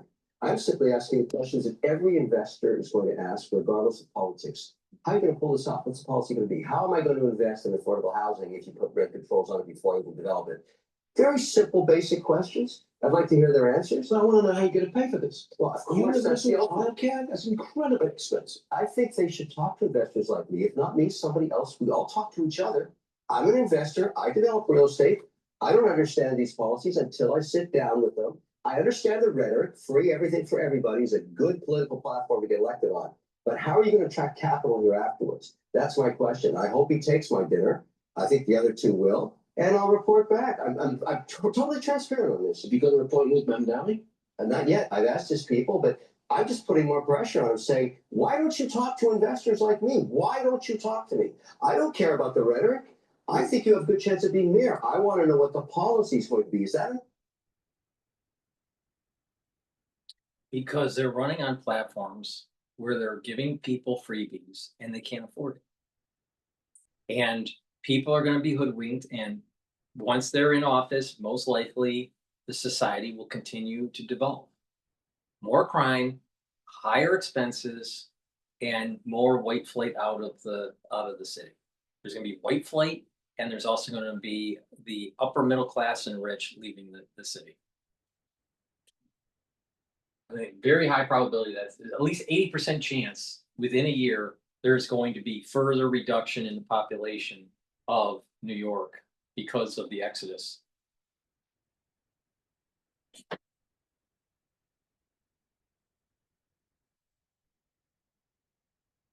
Reasonable question. I think Mandani might engage with you. I think he might. You are a capitalist. Start with Adams tomorrow. That's it. Well, I want to make sure you're going to go to Mandani. I'm going to try. That's great to see. I don't think Mandani's going to do it. Listen, New York is like nothing else. It's like its own country. You got to know what the policy is going to be. And I'm just one investor. There are millions of others, including all around the world, who'd like to get a report card on this.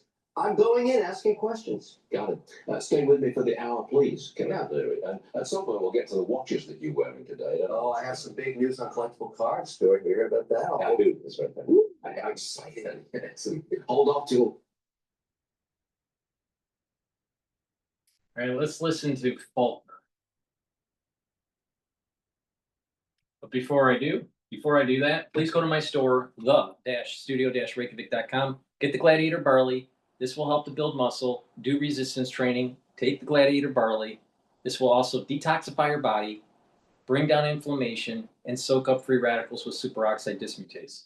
So it's dual purpose. And when you're bringing down inflammation, you're helping your immune system, your cardiovascular system, your brain function. You're helping with joint health. You're recovering quicker after your workout. Please go to my store, the-studio-reykjavik.com, and take the Gladiator Barley and do resistance training. And don't be a socialist or a Marxist or a communist.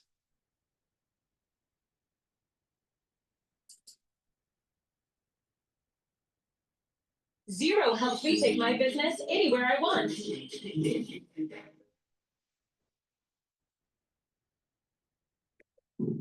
Essence of driving is gripping the road, keeping momentum. Might be the same age. No, but I get what you're saying. People were there and they were just enthusiastic, Harris. Great state of Arizona, member of the Judiciary and Oversight Committees and candidate for Arizona governor. You were also at that memorial service for Charlie Kirk yesterday. I don't know if you could hear some of the young people speaking there, but I think that the fact that the movement will go on, did you feel that there too? Oh yes, I did, Harris. I mean, it was so powerful. I had occasion to walk out into the crowd and talk to some people. They were fired up. This is not going away. This movement's going to be stronger than ever. Yeah, a lot of young people there, a lot of old people like myself and others, a lot of middle-aged. Oh, maybe I'm middle-aged. Okay, Harris, I'm going to take middle-aged. Yeah, I wasn't that old. We might be the same age. No, but I get what you're saying. People were there and they were just enthusiastic, Harris, and the movement's going to be stronger than ever. I really believe that's true. You know, the importance of, and I know we kind of kid about it, but the importance of all generations being around those young people who want to carry this movement forward is that we have the wisdom to be able to help them do that. And we know what that looks like. You're running for governor of that state. It will take all of us now. Yeah, exactly right. We had people from all over the country that I knew that came in, and just for this event because they love Charlie. But let's just put it this way: it's all hands on deck. If you really want to save the country, it is all hands on deck right now. We see more division than ever. We see more crisis than ever. But Charlie found a way to overcome that, and he was helping to bridge the gap. And that's the message, and that's the mission.